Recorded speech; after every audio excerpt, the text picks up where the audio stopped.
All right. Hope everybody is well. All right. June 2nd. Welcome to the Onyx Report. I'm your host, Dr. T. Hasan Johnson, Associate Professor of Africana Studies at Fresno State and lead scholar at the Institute for Black Male Studies. So I hope everybody is good. Been a bit of a crazy week, so I'm trying to get everything going. And of course, one of my, one of my primary software programs decided to do an upgrade check at 5 minutes before the show started. So everything went haywire. I had to reboot everything. So kind of rushing a little bit. My apologies to the audience. Nevertheless, hope everybody is good. So we are just kind of getting going. Shout out to BGS for sharing the show on YouTube. We are broadcasting on innerlightradio.com, on YouTube, as well as Facebook. So shout out to everybody coming in. I see Abdullah. Abdullah is the first one in here. What's up, Malika? Brotherly love. Looks like you're out in Philly. What's going on? Ron Matthews, what's the word? So we got people coming in. And I will let that happen while we make sure we are covered everywhere else. So let me get some of the main things up here. Get this going. All right. So y'all know what it is today. We will be dealing with slavery as misandric aggression. I will be getting to that soon. So bear with me as we kind of get things going here. All right. So as I usually tell you, right, welcome to the Onyx Report, where Black male justice advocates such as myself uplift Black men and boys using critical analysis. That is what we're here for. What's up, Queen Kalila? I'm listening is in here. Marlo, what's going on? Yoga, Rock One, what's happening? Good to see people coming in. Please make sure that you are supporting the channel. Like, share, subscribe, and donate if you would. And you can become a member of the channel in a number of different ways on YouTube. If you go to my YouTube page, you can go ahead and look for Dr. T. Hasan Johnson. Subscribe there right under the video. You'll see next to appreciate it. I'm just going to say boom. Appreciate the support. But yeah, you can go ahead. What's up? It's Misi.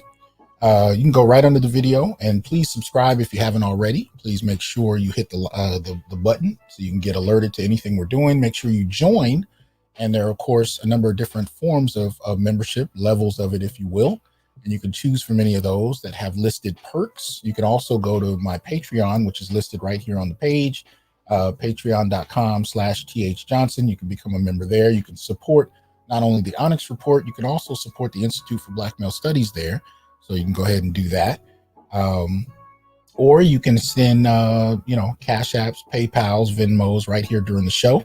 And they will, especially if you're doing a donation straight through YouTube with the super chat, will show up on the screen. So appreciate your assistance in advance.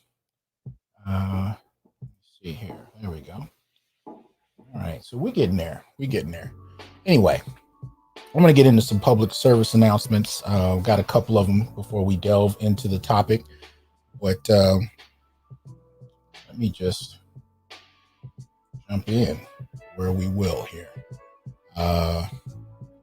Get my email going. We are going to have office hours tonight after the show. So for my members, office hours basically means that there is a private link that you can come to where we'll be having a more intimate discussion continuing on from the show. And if you are a member, you can either communicate on the chat or come up on the screen if you're at the diamond level, and we can dialogue in more depth. So that is a feature available to members, and it generally starts about 5 minutes after whenever the show ends. And I will post that link both on Patreon as well as on the community tab here on YouTube for members. So consider that if you decide to become a member of the channel, as well as what level of membership you want to look to. Gold level, you can communicate in the chat. Diamond level, you can come up on the screen, right?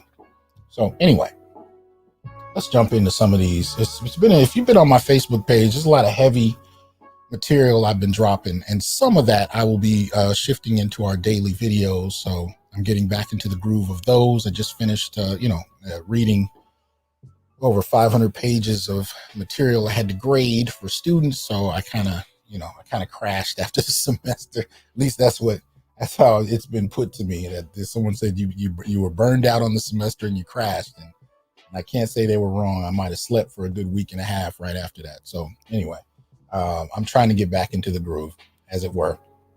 But this is a piece that I do have up on my Facebook page. And if you're not familiar, so two young boys. And this is a post that was put up on the social media by the mother, or presumably, I think it might have been even a stepmother. Appreciate that support, Smooth. Thank you. Nevertheless, these two boys were apparently on their tablet late at night one night watching porn. And the mother found out, and she woke up her fiance.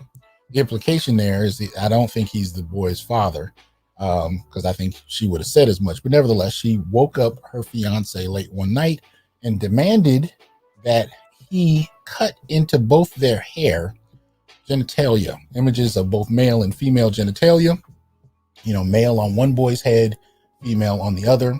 And to those of you watching the video, if you're wondering why I'm explaining all this, it's because we also have listenership over radio. So that's why there's a little more explanation.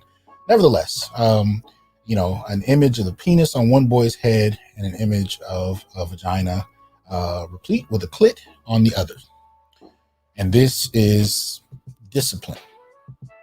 That's what this is supposed to be. Discipline for these boys who are sexually curious. No. In my time period, we didn't have tablets. We didn't have internet. We had magazines. And usually, just from my experience and some of the guys I knew, getting a hold of a magazine was pretty difficult. You either got it through your father, your mom's boyfriend or whatever, or you found it on the street somewhere and you told your boys, and then, you guys had a magazine. It wasn't easy to come across. Today, it's much easier. You can go to porn sites and you can look at material for free, which is half the reason I don't understand OnlyFans, because I'm like, y'all got free porn. I mean, when I was a kid, we was lucky to get pictures of naked women, let alone free access to video porn. So why people are spending hundreds of dollars, or whatever, I don't get. But anyway, that aside, this is the way this mother decided to discipline her sons. Now, I would consider this on a particular level. Appreciate that support, Boom, again. Thank you. I consider this emotional abuse, right? And the assumption here is that they have to go to school like this on top of it all. Excuse me. Which I find highly problematic, especially on the basis of this just being about sexual curiosity. They didn't assault anybody. They didn't hurt anybody. She just, went in their room, saw them looking at this, woke up her fiance, had him cut this into his head. And I got issues with the fact that he didn't push back on any of this. You're really going to teach these young boys that they need to be punished and publicly embarrassed, not only in their day-to-day interactions. Jeremiah, appreciate that Cash App, but also online, right? Because if you look at it, one of the interesting things you'll find is that most people in the comment section are laughing, right? They're laughing as if that's somehow acceptable. But when it comes to black boys, I find that punishments, by and large, no matter how extreme, no matter how embarrassing, emasculating, debilitating they're considered acceptable. The underlying trope being that these boys are difficult. They need to be managed by a tough, strong hand. And what that hand looks like tends to be different. At one point, it was just a matter of getting a spanking, maybe even a switch taken to you if you came out of the South, or your family came out of the South, which was the majority of African Americans. But now we're at a point where we're talking about public embarrassment. And one of the things we've seen over the last decade or more is, boys having their hair cut in humiliating styles. One of the most popular has been the kind of George Jefferson, right? Where they get this big dome cut out, where they look like, 60-year-old men. And that's supposed to be some type of public shaming for low grades, bad behavior. I saw one video for a boy who was caught at 12 smoking marijuana, which to me really speaks to an absence of a very particular type of fatherly male presence. Now, I have seen fathers who have participated, excuse the noise, who participated in these kind of public embarrassments, but more often than not, I tend to see fathers deal with this a little more in direct fashion, right? Confronting boys, disciplining them, but not publicly embarrassing them per se. So folks are here just pretty much laughing, right? And this is ridiculous. These boys don't need to be treated that way for what is a natural sexual curiosity. It's really all it is. But the question becomes for me, when you see this happening repeatedly over years, what does this do to the mentality of a young boy who's being punished for being sexually curious? What does this do to his mind state? What does this do to his perception? What does this do to his interaction, especially via his mother, his interaction with women? Right? How does he perceive women like his mother? See, there was a time where, girls sought out men that were reminiscent of their fathers, and boys sought out women reminiscent of their mothers. When your mother is emotionally abusive, and not only do you not want to find someone like her, you actively avoid women like her. What does that do? What larger impact is there, especially when this type of parenting is applauded? Anybody want to answer that question? What's up, Artisan? See you in here. Okay. So this is going to end up being a problem. One of the captions I used for this and a couple of others that I found was that this is not going to end well. And by end, I'm not talking about the end of this situation at, whatever night this is. I'm saying in general, it's not going to end well.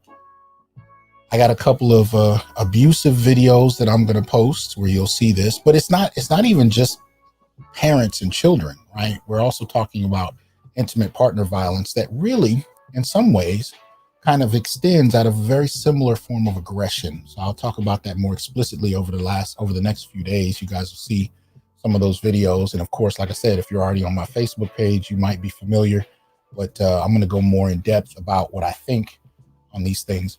What I will say is this much. If you are a parent, avoid public humiliation as a form of discipline. Avoid it. Avoid shattering your boys' innocence. Avoid shattering their willingness and will to explore and challenge boundaries. Those boundaries are not always a disrespect to you. Much of the time, those boundaries are really about exploring life, exploring what is out there. What does it mean? I mean, and at this age, now I'm not quite sure what their age are, but they look pretty young. They look somewhere between 5 and 7, maybe 8. And that's a perfectly normal time period for these boys to actually explore that. So I find it horrible that they're being laughed at and embarrassed. I don't find anything embarrassing about what they did. If anything, the only thing I see here that's embarrassing is the style of parenting where public humiliation seems to be the only way you can communicate to these boys that you don't want them to watch porn, which is ridiculous. What's up, High Scholar? Good to see you in here. Yeah. And as It's Misi says on here, right? Parents are uncomfortable and don't know how to explain sex. Neither do they want to take the time to learn, so the children suffer. Absolutely. But it's all that much more important that I believe fathers should really be the ones to step in and have communication with their sons about sex. I mean, my mother had those conversations with me when I was little, but I was far more interested in what my father had to say. No disrespect to my mother, had nothing to do with disrespect. Simply had to do with I wanted to understand how men process sex. But if your father figure, because I'm going to assume again that the fiance she mentions is not the father, if he is forced to discipline you by publicly embarrass you and he participates, and the mother in the equation is trying to publicly embarrass you for a natural impulse, again, I'm not going to like where this goes in general. Right? I hear you, artisan. CPS might be a needed entity. Nevertheless, let's try and challenge these things as we see them, challenge the parenting, and challenge the culture that suggests that this is funny and should be laughed at. It's ridiculous. Next up, this is actually going to be, it wasn't intentional, but this almost kind of a two-part Harry Lennox kind of set of issues going on tonight. This is just a quick shout out, right? I actually saw my first prostate cancer commercial a few days ago, at least as far as a black male is concerned. This is actor Harry Lennox. If you're not familiar with him, he played recently in the Justice League films. I think he was the military general, and also, spoiler, turned out to be John Johns. I'll leave it at that title, because if you don't know who John Johns is, I didn't spoil anything. But anyway, still acting, very good actor at that. Also enjoyed him in the movie I'm going to talk about in a moment. But he actually comes out and does a commercial for PCF.org, which has to do with prostate cancer. So those of you that are curious about that, you can go to the Prostate Cancer Foundation website, pcf.org, get checked out. And one of the things he talks about in the commercial is that 1 out of 9 are diagnosed as far as men. And those numbers tend to be fairly high for black men. There are conflicting reports as to why. Some doctors even come out and say they don't know why. But at the end of the day, one of the things that tends to happen is black men get checked a little too late, too often. So please, fellas, make sure that, especially if you're over a certain age, that you go get checked out and make sure that this doesn't impact you. When I posted this online, I immediately had a young black woman come up and talk about how her husband died of prostate cancer, as well as what was the other type of cancer she wasn't talking about, but others were reaching out to me in terms of testicular cancer. And there was what was the other type? Oh my goodness. Oh man, the last one is escaping me right now. All right, so it'll come to me later, more than likely. Nevertheless, just fellas, please make sure you get checked out, and shout out to Harry Lennox for doing this. But I found it interesting that they're finally speaking to black men.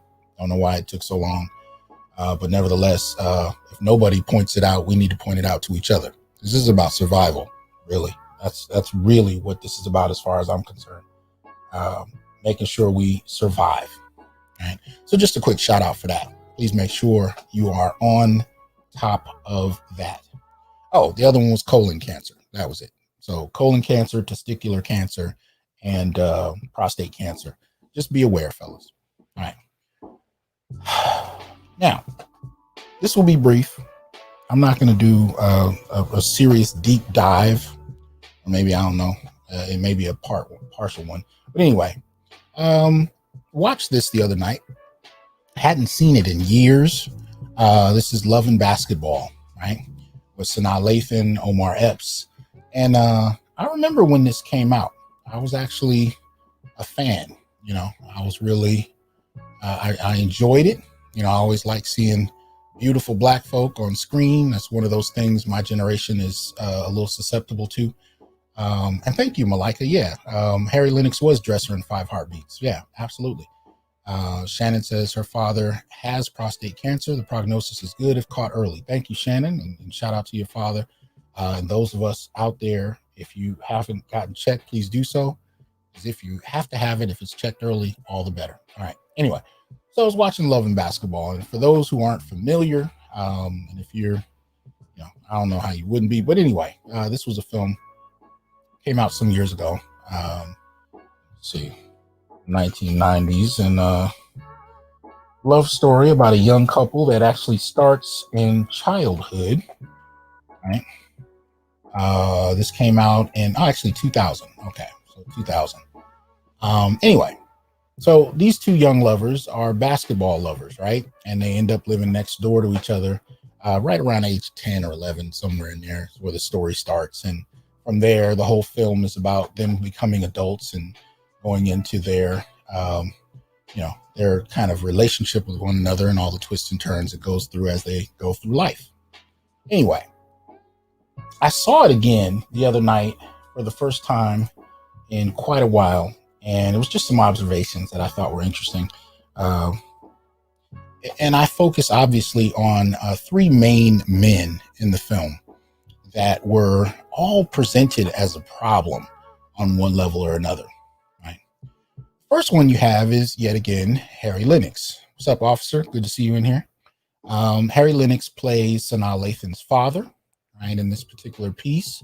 Like I said, it was going to be a two-part Harry Lennox film tonight. Don't know why, it just happened that way. But anyway, trying to bring this up. Usually I have it up on screen, but I mean, at least some of the information I like to use. I don't always remember the characters' names, which might be useful in a situation like this. Anyway, here we go. All right. Now we're back in there. Right. So Sanaa plays Monica Wright. Omar plays Quincy McCall. Right. And so anyway, the father here plays Monica's, or Harry Lennox plays the father. And the dynamic that's kind of struck here is that he is married to Alfre Woodard's character, who you can see right there. There's a number of films that she's done that I've enjoyed. So it was interesting to see her in here. Wow, they don't even, okay, there she is. She's Camille Wright.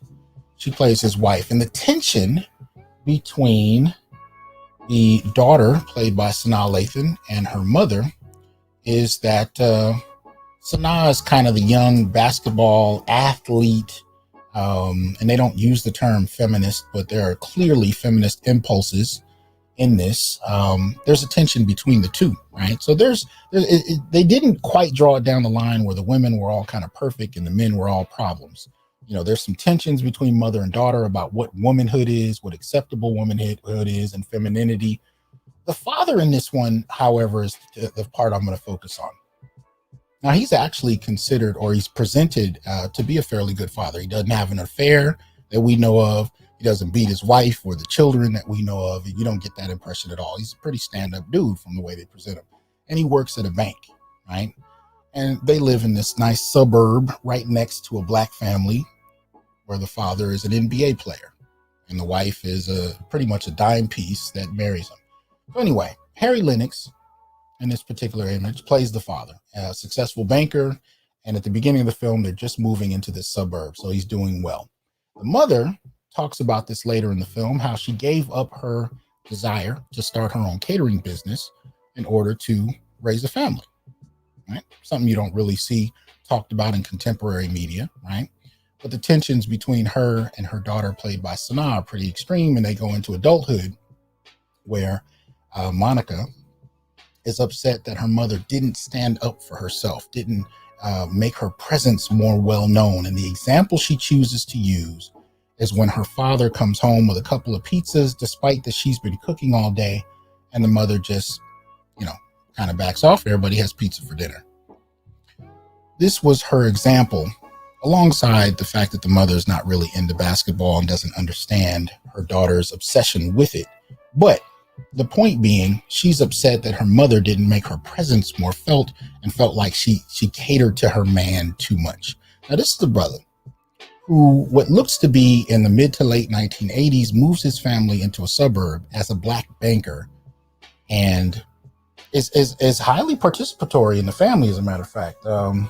They even show him, showing up to games. They show him talking to his daughter about basketball. They're trying to get her recruited into college. And so they're having in-depth conversations. You can see him in this image there with a video camera in hand, very active participant father, at least in terms of the few short scenes we had a chance to watch. And I found it interesting how they kind of subtly presented him to be this patriarchal, domineering figure, right? Successful banker, raising a family in the suburbs, housewife who sacrifices, as they put it, her life to raise a family. And they did present it as a choice that she made, that she was unapologetic about, but her daughter resents her for not being more outspoken. Now, I'm not really going to delve into the mother-daughter dynamic, right? But I am interested in the subtle way that even though you don't see any scenes of him being a problem, he's dismissed in a very particular kind of way, with this kind of subtle undertone of being this kind of oppressive or oblivious and problematic patriarch, even though every indication we've actually seen of him, and you only see him for a couple of scenes throughout the entire movie, have actually been positive and participatory. The one scene where they try to give you the impression that he's a problem is the day before it seems like he's about to start his new job at the bank, right? And he comes in and he has 2 shirts and he's asking his wife to iron one, and he can't pick which one to wear, so he asks her to iron both. He gives her a kiss, says thank you, walks out the room. And this is supposed to be a subtle nod that he's a problem. It's pretty safe to say that if you were a banker, hell, if you're a banker now, let alone in the early 80s or mid 80s, that you were doing pretty well. 6-figure range, of course. They're living at least in a 2-story suburban house, and his wife is a housewife. And it is a crime for him to ask her to iron 2 shirts, even though he's actually put the family in this kind of dynamic. So I found that interesting. That was the first part. So again, we're looking at 3 males in the film. This is the first one. So the first one is a problem because he wanted his wife to iron the 2 shirts. And then she even, the Monica, or the daughter, even describes her mother as, sacrificing her career interests just so her man can feel strong. Her man can feel good at night about being a man. A very dismissive, kind of misandrist way of looking at her mother as a step stool that her father rubs his dirty boots on or something of that nature, even though she's being raised in a suburb and taken care of, all her needs met, safe, the whole kind of deal. The dismissal of Black men, even in films that we consider classics that we enjoyed coming up, or at least I did, the subtle ones at that are harder to catch sometimes. But when you sit back and watch it again from a masculinist vantage point, you're like, wow, this is a problem, even though we didn't know it was. So here's the next one. So there's the scene where she comes back as an older adult. All she knows how to do is play basketball. He gets his daughter a job at his bank. And you can even see his picture on the wall, right behind where he's sitting and helping his daughter get her first job. And this is the problematic patriarch, right? She turned down any jobs because of the abusive nature the father had? No. She turned down any of the advantages that he provided for her to be where she is? No. Yet and still, he's a problem. But again, except for him asking for 2 shirts to be ironed, every scene you see him in, he's supportive as hell. He's sitting at basketball games with recording her on camera. He's having a conversation with her about having not been recruited yet. And maybe they need to have different collegiate strategies in terms of that. And then, of course, this is, I think, this might be the next time you see him after that, where he's welcoming his daughter into the new job at a bank. Now, she has no qualification for this, so it's safe to assume he got her the job. Was there any respect extended to the father, even verbally? No. He's just a problem, right? Next up would be, right? Now, this is Monica's movie, right, for the most part, but this is where we have Omar Epps' character, Quincy. This is the lifelong love interest, right? They meet as children. He pushes her on the basketball court when he can find out she plays a little better than he does, to where it cuts her face. Again, we can't handle women that are good at things. So we got to beat them up. We got to make them draw blood because we're just men, boys, male, we're male. So even as a young boy, he hurts her or whatever. Later, as they come into their teen years, Quincy comes into his own. And again, his father is an NBA player. So he's being groomed, much like Kobe, right? He's being groomed to go into the NBA, except that his father wants him to get an education. We'll get to that in a moment. So Quincy is a problem because they end up going to USC together, and they're both playing on, the male and female teams, of course. Quincy starts out doing really well. She has to struggle her way up because she was a last-minute recruit. And then, Quincy begins to go through his own issues. And one of the major issues he goes through is he finds out that his NBA playing father has had an affair and lied about it. And it shattered his world that the man that he's looked up to and put on a pedestal lied to him and was fallible. So from that point in college, all the way to the end of the movie, he completely cuts off his father, right? He bonds with his mother. And of course, there's a period in college where he and Monica fall apart. and he's very mean to her. And what happens, it's the night he's discovered his father's lied. He's having a conversation with his girlfriend, Monica, about it. And she opts to leave the conversation because she has curfew and she won't start on the team if she misses curfew, right? And he just kind of says, okay, and from there you can see there's an emotional wall that comes up that he explains later in the film as he gets a little older, that basically he didn't know who to trust after his father did what he did. His whole world was shattered. He didn't know who to trust. And when she wasn't there for him that particular night, he kind of cut her off. And eventually, which was a short period of time later, he decides to drop out of school and go into the draft and go into the NBA and play pro.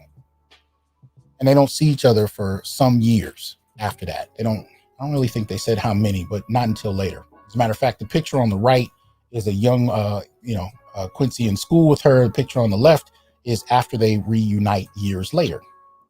So the image we get of Quincy is that he's almost a kind of villain. And the reason he's kind of a villain is because he disregards her, not only her feelings, but her desire to achieve. Now, what do I mean? He's considered a monster because he expected her to sacrifice starting on the team by violating curfew and being there for him as he's talking about what this means. Because mind you, his basketball career starts to suffer as well. His mind is shattered around what his father did. And she says at one point to him, I would never ask you to choose between basketball and me. And what I did say, what I will give this film, there were certain scenes where the men explained themselves a little better than I expected. And there's a point where she says that to Quincy and he looks her dead in the eye and said, you never have to. Meaning, I would have been there for you, regardless of what the impact would have been for me, because I love you that much. And she admits later in the film that she couldn't quite separate her goals and being in a relationship. So even though she's angry at him, even though he's portrayed as a problem, she does admit later on that she understands that she really didn't know how to balance these things as a young woman. But Quincy is kind of positioned nonetheless as kind of this unfeeling villain because he doesn't prioritize her career interests in a moment of need. And he starts hanging out with another girl or whatever and breaks up with her as he goes pro. So when they reconnect later, he's engaged, right? He's engaged and she basically wants to take him from the woman he's engaged to, which is a whole nother part of the story. But he's again presented as a villain at that point, so to speak, because she decides that she wants to play basketball against him for his heart, as it were, meaning whoever wins. If she wins, he dumps his fiance and gets with her. If he wins, she stops pushing all together and lets him get married, right? And in this basketball, the game they have, this one-on-one, which is the opposite in many respects of the game they play as children, where Quincy is really, he's had a knee injury, but aside from that, he plays far better than she does. He beats her and relinquishes the game so that she could win. Yeah, Winston, I don't know. Gigi's doing his thing. He knows what time I go. He's doing his thing. I can't call it. I love the brother, but it is what it is. Anyway, so what I'm saying to you is, in this instance, you have two moments where Quincy is presented as a kind of a villain for not prioritizing her feelings, right? Even though his own motivations are made irrelevant, right? The fact that he's getting engaged, irrelevant. She wants what she wants.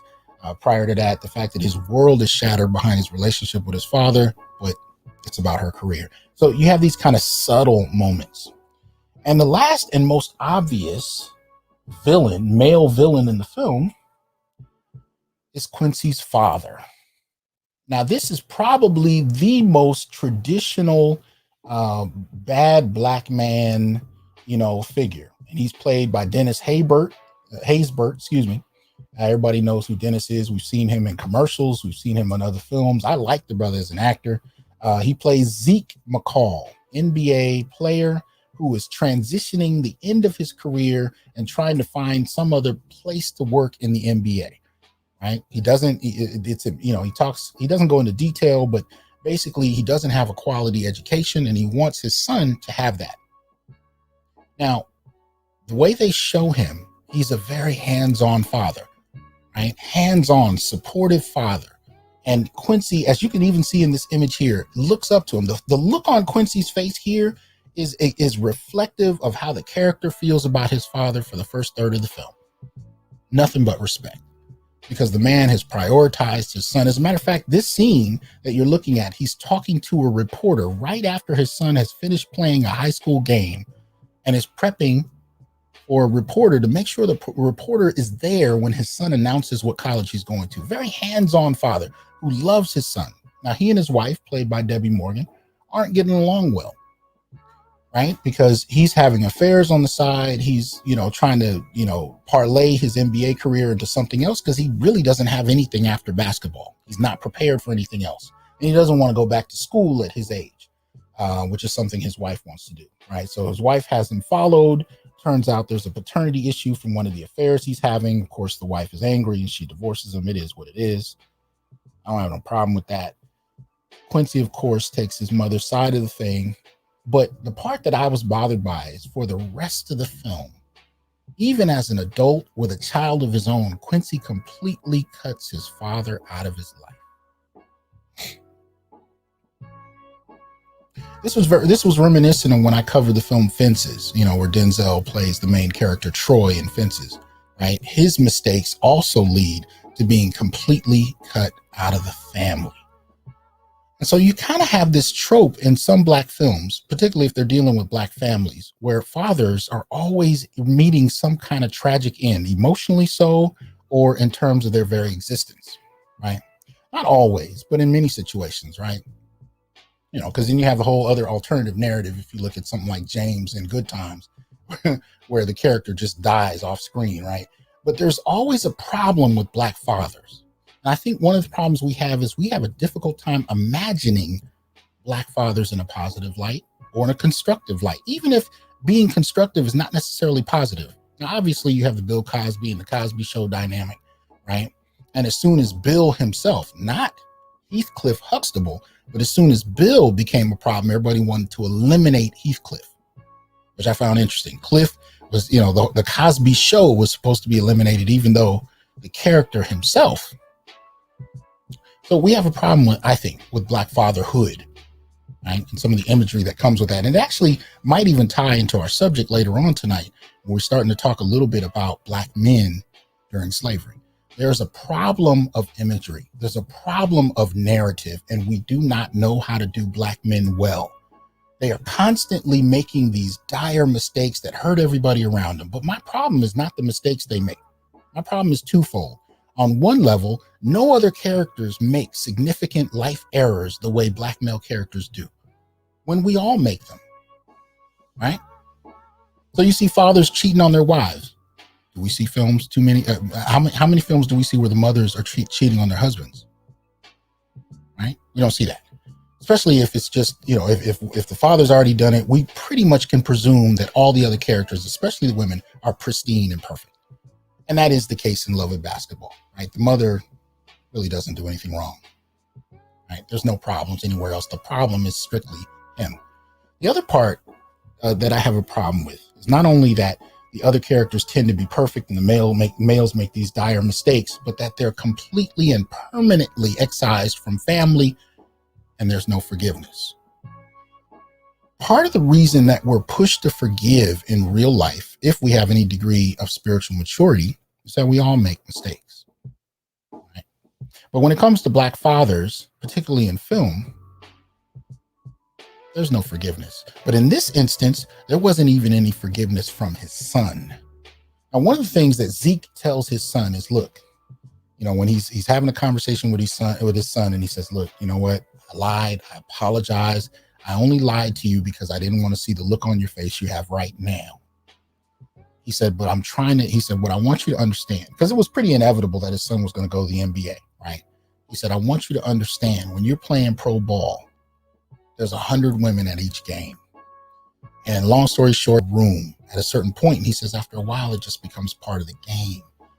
He said, your mother, he implies that his mother, his wife, I should say, or Quincy's mother, she was one of those pretty girls that got pregnant.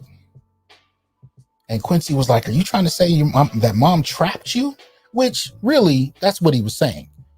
His mother trapped him. But Zeke doesn't go down that line. What he says is, I'm trying to tell you I took care of my responsibilities as a man. Right? So that said, I'm not saying the man is perfect. I'm not saying he didn't do things that were upsetting. What I'm saying is his lesson to his son was that I made a mistake, but I've taken care of you and my wife well in all of this time. From there, Quincy, decides to basically slap his father in the face, not physically. He does so by saying that he's going to drop out of school and go into the draft and go pro against his father's wishes. Much of it really to piss his father off. Quincy's career in the NBA is lackluster. He eventually hurts himself, and he really doesn't have anything but basketball, just like his father.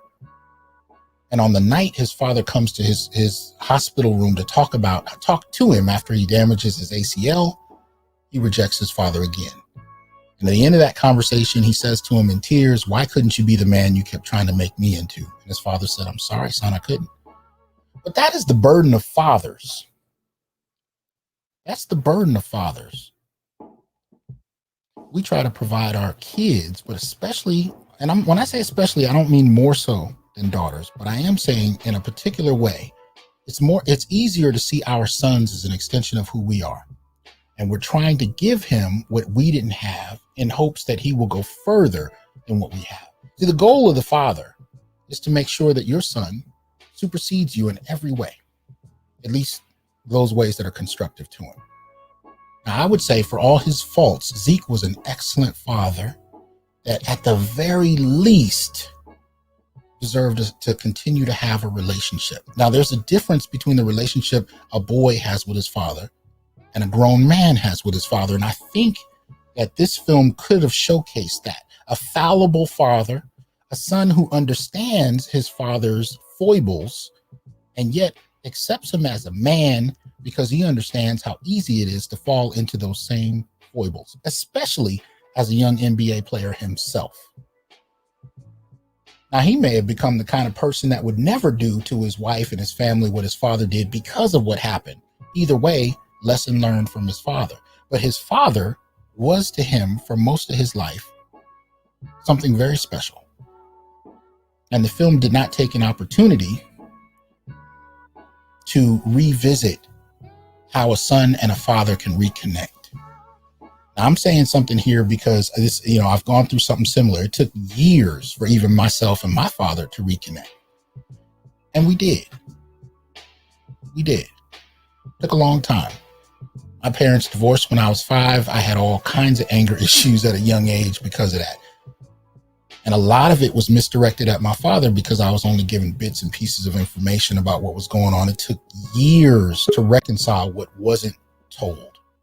So that said, the notion of father-son forgiveness is present in Black families, but not necessarily in Black film. And up until the first third of the film, this is probably one of the best father-son films I've seen. It's not really a father-son film. You only get glimpses, but the chemistry between them as such is powerful. If this was a series and it was a little bit longer, it might even be akin to Deep Space Nine, right? Benjamin Sisko and his son Jake. But it is that positive early on. And there's just, look, at the end of the day, all I'm trying to tell you is there's no redemption for Black men in narrative, in media. Very few times do you see it. It's a fairly rare thing. What's good, Gigi? See you in here. There's no redemption for Black men. And that's the problem. Black men are the only ones making significant mistakes that hurt everybody in the family, and they're not redeemed. Go watch this film. You'll enjoy elements of it. And if you're around my age, there's some nostalgic moments that'll touch you, from the music to the dances to young love to being in college, all of that. Thank you, Extended Clips. Appreciate the support. But at the end of the day, pay subtle attention to the treatment of the men, both fathers as well as Quincy himself. And look at how this particular film, positioned from a Black woman's vantage point, treats Black men. Interesting. So nonetheless, thank you for bearing with me, but I just had to get that out after watching it. Right? So that was Love and Basketball. All right. Please make sure you support the Institute for Black Male Studies. You can go to www.instituteforblackmalestudies.com. You can take a class. Appreciate the support, Barry. You can take a class. You can take a webinar. There's a couple of them up there. There's also a wealth of free interviews that you can catch up on there. We got everyone up there from Dr. Brandon Gamble to Kevin Samuels and quite a few people. So, you can check that out. If you go ahead and check out the store page, you'll find those. If you go into merchandise, you can find everything here from sweaters to jackets to, phone covers to baby clothes.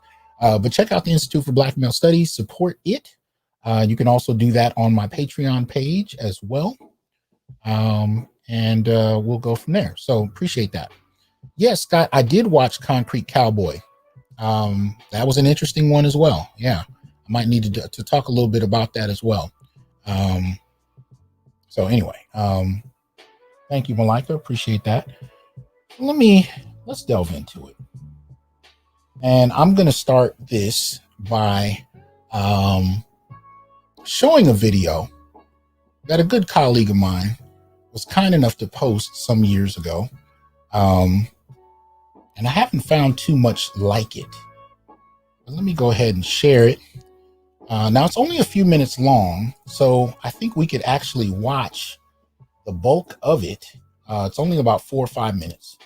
I don't know if there's any blowback from me playing a fellow YouTuber's video, but let us find out. From BGS Ibmore, Dr. Claude Anderson.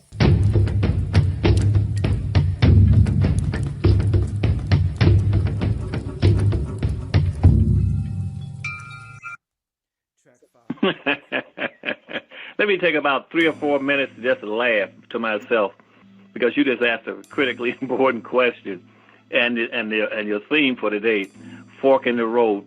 You know what the great irony there is, Rose, is that's exactly, and I can spell the word exactly, A-X-A-C-T-L-Y, exactly for you. That's exactly where black folks were back over 200 some years ago. Because you see, the fork in the road, that was the biggest darn depot for black slaves in the country off of the eastern shore. See, when Virginia, South Carolina, and North Carolina went into the slave-producing industry after the Constitution outlawed slave importing after 1808 into this country, they had to have another way to create babies against slaves. So they started bringing in black women into the country then in mass numbers. Then most of the blacks in the feminist movement don't even understand that. They think that slavery was about black women. It was not about black women. Slavery was about man to man, men to men. It was about blacks against white men and black men and white men against black men. That's what slavery is about. 80% of all the slaves coming to the country were basically black men until the Constitution in 1789 says you got 25 years to cut out and no more bringing in slaves. And the 3 states that pushed to get that 25-year postponement from 1789 up to 1808 was South Carolina, North Carolina, and Virginia. They said, give us a chance to get situated because we need these black slaves. And why they need black slaves? Because they said, because the wealth of these states and the wealth of these colonies and the wealth of this nation is in black slaves. That is the primary generator of wealth. Black slaves are a form of currency. It's like money. That's who generates the wealth in the country. A black slave was like a walk-in express card, a Visa card. A white man who owned a slave did not have to work. He could earn money just by renting that slave out and going earning it.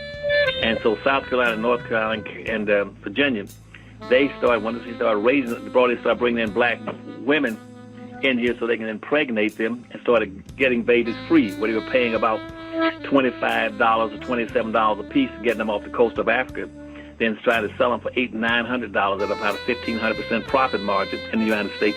They didn't have to do that any longer. They started using black women, impregnating them, and raising free black slaves.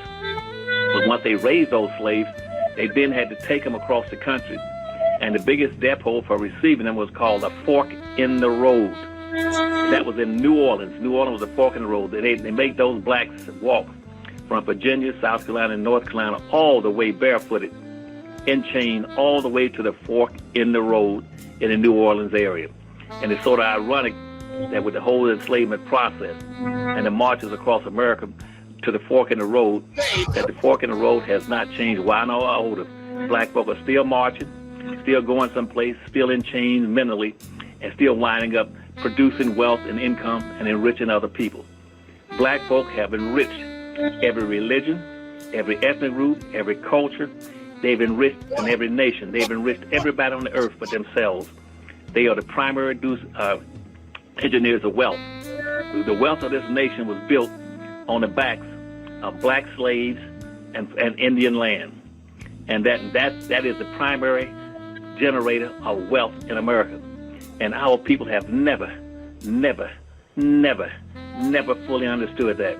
They've been misled and bamboozled and believing that somehow that wealth in this nation is who you get along with. Okay. Let me go ahead and pull this down. All right. So I figured if I was going to play one of his videos, let me at least invite the good brother up. BGS, are you there, sir? Can you hear me, sir? Yes. Thank you for coming up, man. Now I had to play that one, and when you and I have talked about this one, that is probably for, because I differentiate between the videos you do yourself and then the things you post from other people. This is in my top 3. This is definitely up there for me anyway, with the oh man, what's the brother's name? I was telling you this before the show today. Man, what is his name? How do I forget his name? Darth Vader. what's his name, man? I'm blanking. Oh man. James Earl Jones. Okay. So this is up there with the James Earl Jones find. And there's probably another that's not coming to mind at this very moment. But this was one of my top, 3. It's definitely in the top 3, if not the top 2. And the reason that it is not so much for the end, but for the beginning. Now you figure from 1992 to 2008, I'm in higher education. Several degrees. Let me see. I got, a degree in Africana Studies in undergrad. And then of course the master's, I got a degree in African American Studies at Temple University.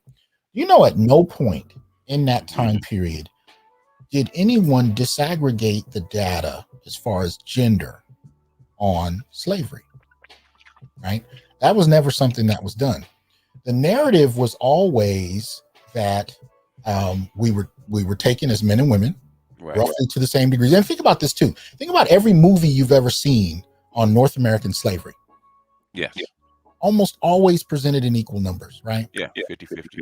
50-50, top of the board. And that was, I walked out with a degree with that basic assumption. It's nothing I ever thought about consciously. It was just what was presented. But here I should say what was implied. If I had professors that did know, they had never said anything. I'll put it that way. So I don't know if it was a matter of them hiding information or if they themselves were victim to the same kind of, presentation. But what I walked away with was this idea that we shared the same experience and to the same degree. And, that was it. And the only time we looked at gender, right? We looked at gender when we talked about Black women. We talked about Black women and girls. That was the only time we were allowed to really delve into gender as far as slavery was concerned. And the idea there was that, the additional experience our women had was that they were raped. You know what I mean? That was the additional experience. So men, we were subject to the lash. We were subject to harsh treatment. We were, that was what we experienced. The idea was women experienced the same thing, but on top of that, they also experienced being raped. And I would argue rape isn't even the right word because, when forced reproduction is part of the very economy you're forced into, Right. rape implies that there's some type of police you can call because you've been violated. That was the law of the land, so to speak. But here's the thing. If you look at Tommy Curry's work in The Man Not, there's a great deal there about the experiences of black men. We know black men were also sexually violated. But the interesting twist is they were not only sexually violated by white male slave owners and sexually humiliated, and that was often put on display, right, to dominate black men in the minds of the public. Buck breaking, familiar title, sir, familiar. I don't know where I've heard that recently, but buck breaking, yeah. It's in the zeitgeist. It's in the zeitgeist. It might even be a film by Tariq Nasheed that yours truly steps into. I don't know. Yeah, had a couple segments or two, maybe a little bit. But the other part to it, that Curry really kind of introduces a lot of us to, is that white women were the aggressors of rape as well. It's just we're not used to using that term rape during slavery for black men at the hands of black women. That's not a terminology we've seen put together, even though we know, because they were able to use mob violence. They were able to use proxy mob violence, right, to secure sex from black men, that this is a form of rape. And so black men are the group that's raped by both white women and white men during slavery. So that's introduced to us mainly in The Man Not. Yeah, in the 70s, Ken Norton did a series of films, slave films, that Mandingo and Drum, and I think maybe one other, that highlighted the sexual exploitation of black males by white women and white men. And you're right. There's also another film that I actually have sitting in my room, and the title escapes me. There were films that covered, but it didn't become a part of the narrative, right? Like if you think of Roots, because Roots was the first real mainstream media production that gave white and black America a visual narrative for slavery, right? So that happens but you don't see that really happening in Roots, in that kind of way. But again, Roots falls to what I was talking about. Roots, 12 Years a Slave, you name it. They all fall to the same dynamic where you see almost equal numbers of men and women. And so we all kind of walk away with this assumption that that's how it was. So when you posted this piece, well, hold on. Let me also bring up the good brother here. Brother with the PhD. What's up, man? I'm honored. What's going on, brothers? They got bookends, both the doctors in the house. Man, I'm sorry, bro. I kind of went over on my show, man. I got to talking to one of the brothers, and it was a good time. See how you do me? Hey, man, I'm sorry, brother.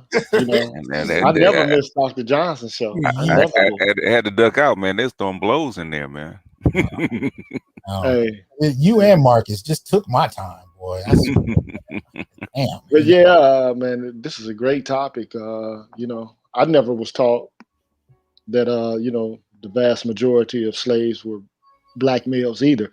Now, I don't know if Claude actually has the numbers correct, but I do know that there were more men who were brought to the New World as slaves prior to the outlawing of slavery, at the turn of the 19th century. And that's when they began importing women over in bulk in order to reproduce slaves. Yeah. There's a narrative that, as far as work is concerned, because before they started growing cotton in great numbers, women were virtually useless on slave farms, because mostly tobacco wasn't that bad, but rice, sugar cane, and stuff like that. Basically, the work was so hard, and basically you're doing work in a lot of wet fields. Disease would actually kill off most of the women. So there was a great deal of disease, especially during the seasoning process, which is a time period where fresh off the boat, you're put into a kind of crash course. Like in slavery, they refer to it as the seasoning process, and then from there you're taken to the various areas that you are to be sold into. So there was a great deal of disease, some of that having to do with the environment, some of it having to do with the ships. But here's the thing. I want to set this up. Now, the title for tonight is a riff on an excellent piece that I want you guys to check out. It's an interview, or not an interview, it's actually a presentation with Dr. Tommy Curry. Okay. And Curry does a presentation on a piece he refers to as racism as misandric aggression. Mhm. And my good brother Gigi also did a recent take off this paper, but of course it was done with his own special twist on a slightly different topic. What was the title of yours, Gigi, on dealing with misandric aggression? I don't know the exact name, man. I got so many videos at this point. Well, It's like James Brown making a record. Like, what's the name of it? Nah, man, it was recent. I'm gonna look it up, but you kind of did it as well, because I think what I'm saying though is that, you know, we're taking off on this topic because it's something that has been avoided. It's something that's been downplayed. It's something that we've not really talked about, and I'm gonna get into why in a moment. But part of it has to do with a certain type of nationalism. Really, it's really what you get to at the core of it. We saw ourselves in the way many of the elders wanted, you know, really tried to push. Okay, so the title you had was the Tulsa Massacre as Black Misandric Aggression. Oh yeah. Okay, that was yesterday or the day before yesterday. See what I mean? I'm trying to support you. Man, I don't know. I got so much stuff going through my head, but Brother, that was a powerful piece, man. If y'all haven't checked out Green Gorilla's, you know, video, the Tulsa Massacre as Black Misandric Aggression, check that piece out. Fire, pure fire. Oh, you know, man, stop it, man. You ain't gonna get up here. I'm not gonna shout that out, man. But I'm pointing out that you yourself, you know, Dr. Curry, myself, we're on a similar riff because we're bringing in elements that we were not taught about and are central to understanding the Black male experience. But strangely enough, those pieces have been sacrificed in the name of community. And what do I mean by sacrificed? In order for us to have this idea of community that's presented having been rooted in the shared experience of slavery, we relinquished historical ground, right? To have a narrative that wasn't true. Now, I looked at a couple of different pieces alongside Claude Anderson. There's two pieces by David Eltis and Stanley L. Ingerman, one entitled Fluctuations in Sex and Age Ratios in the Transatlantic Slave Trade, 1663 to 1864. Another one entitled Was the Slave Trade Dominated by Men? And the last piece by Paul E. Lovejoy and David Richardson, Competing Markets for Male and Female Slaves, Prices in the Interior of West Africa, 1780 to 1850. Now, that last one will piss you off, because especially as ADOS, it'll piss you off because what they're doing is they're showing the market changes in those slaves that were sold and bought, and the differences in the interior of West Africa from the French, the British, you know, sales going out of Africa. And one of the things they talk about is, you know, when you talk about the Arab slave trade or the interior of West Africa, the slave trade within West Africa, women were sought out more. When you talk about the European slave trade, it overwhelmingly bends to men. You know, but when you read the section of the paper dealing with the internal slave trade to West Africa, it's particularly frustrating because that too is not a subject that I had a lot of information presented in coursework. Right? I did some reading on my own, but not in coursework, where you really get to see how in depth this was and impactful it was. But anyway, we're going to focus on the gender dynamic to North American enslavement. Right? And so the last piece by Lovejoy and Richardson says that there were certain parts of the New World where it ranged from 80 to 95% male. Right. So, you know, Dr. Anderson gives us a rough number of about 80% male. But of course, we're talking about the Western Hemisphere. So that's a pretty wide berth, especially when you're talking about from the 1500s. Yeah. Well, the Spanish and the Portuguese brought in virtually no females. Virtually no females to the West. Because I was just reading that, and I was just listening to another guy that's researched it. He said they brought in virtually no females. In fact, the only thing they allowed the male slaves to do was actually mate with the indigenous population, which something was prevented by slaves into the Americas, not the Americas, but into the United States. That was a big difference. But they brought in virtually no females. Now, I'm curious, Gigi, how much of this did you get in your higher ed schooling, as far as the disaggregated data on men in slavery?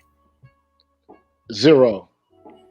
I mean, I've taken history. You got to take history courses as an undergrad. Okay, zero. Yeah. I mean, we talked about slavery. Right. We talked about slave narratives.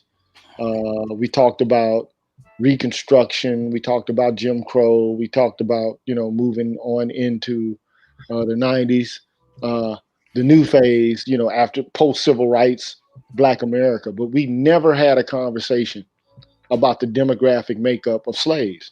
The only thing I've ever heard is that women had it harder, that our women were raped during slavery. That's all I Yes. heard. Yes. Mhm. Yes. And that, and I guess it makes natural sense when you think about it, right? And I'm not discounting anything that Black women have gone through that were dealing with that ordeal. But I had no knowledge that the vast majority of slaves were male, and that they were just disposable. That They were. if it breaks,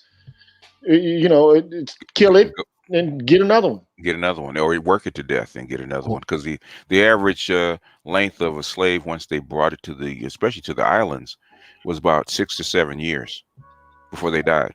Well, shout out to Dr. William Smith. Had a chance to talk with him earlier today. He sent me several pieces covering this, and the brother's been teaching this since the early '90s. So shout out to my brother. I do believe he's listening now. And one of the things we talked about when we talked about this era, he said two things that really, kind of smacked me in the face, and it was just the way he put it. He said, one of the things that he had discovered that wasn't being talked about, right, was that Black men were sold 3 to 5 times more than women. And then he said, for the most part, they died 10 years earlier. And one of the things he likes to emphasize in his work, and I appreciate him for doing this, is he likes to emphasize, well, I shouldn't say likes, but he emphasizes how these men were worked to death, how they were worked so hard that muscle detached from bone. And because they were worked in the numbers they were worked into the severity that they were worked, the idea was that it wasn't expected for them to live past about 5 years. If they made 5 years, that was acceptable. Yeah, and in fact, they actually put this. In fact, they put it into a rate of return as far as getting loans and financing slaves. The rate of return you could get from a slave in the 5 or 6 years they would be alive. That was one of the roots of capitalism. The rate of return, return on investment. So it was on point. So that alone is significant. So it's not, for him, it's not just a matter of who was sold in the greatest numbers. It was the rationale for why they were sold, bought the way they were, because it was designed for them to die and be replaced. We were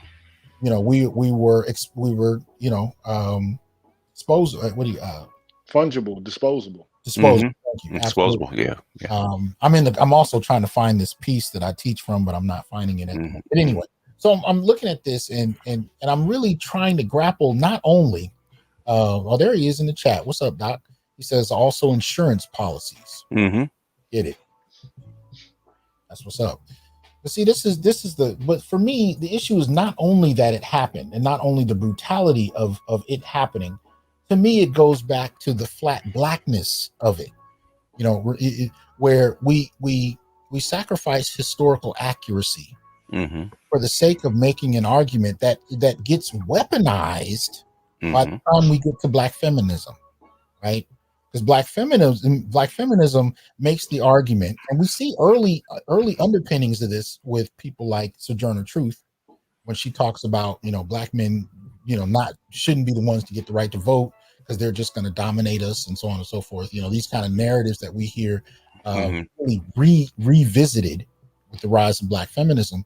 But the idea that right after slavery ends, Black men go right into oppressing Black women. And we see this popularized in narrative with fiction, like Color Purple, right? which is almost considered a part 2 to slavery in a weird kind of revisionist manner.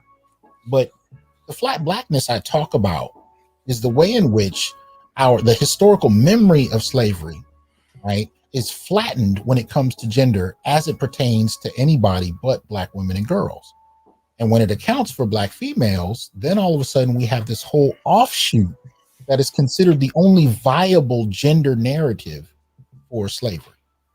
Right? So there's this strange dynamic going on where our experience is flattened when convenient, and it is made very particular and distinct when useful, but not as it pertains to Black men and boys. Any thoughts about that? Yeah, well, the thing is, that's the victim Olympics. You see the Asians doing it now because they want more perks, and the way to do that is basically putting yourself in the class of the underclass. So, yeah, so that's why they would hide it. Otherwise, men would get the bulk of the goodies. You know, especially in the 70s. You know, that's how come they always disparage the Monahan Report. Okay.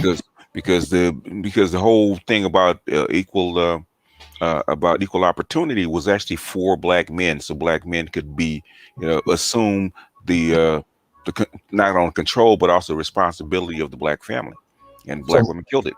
So much like Sojourner Truth's, reservations about Black men having the right to vote. Yes. If Black men are the primary beneficiaries of employment and affirmative action, right, which rooted around benefiting the Black family, they would oppress Black women. Oppress Black women. Yeah. Yeah.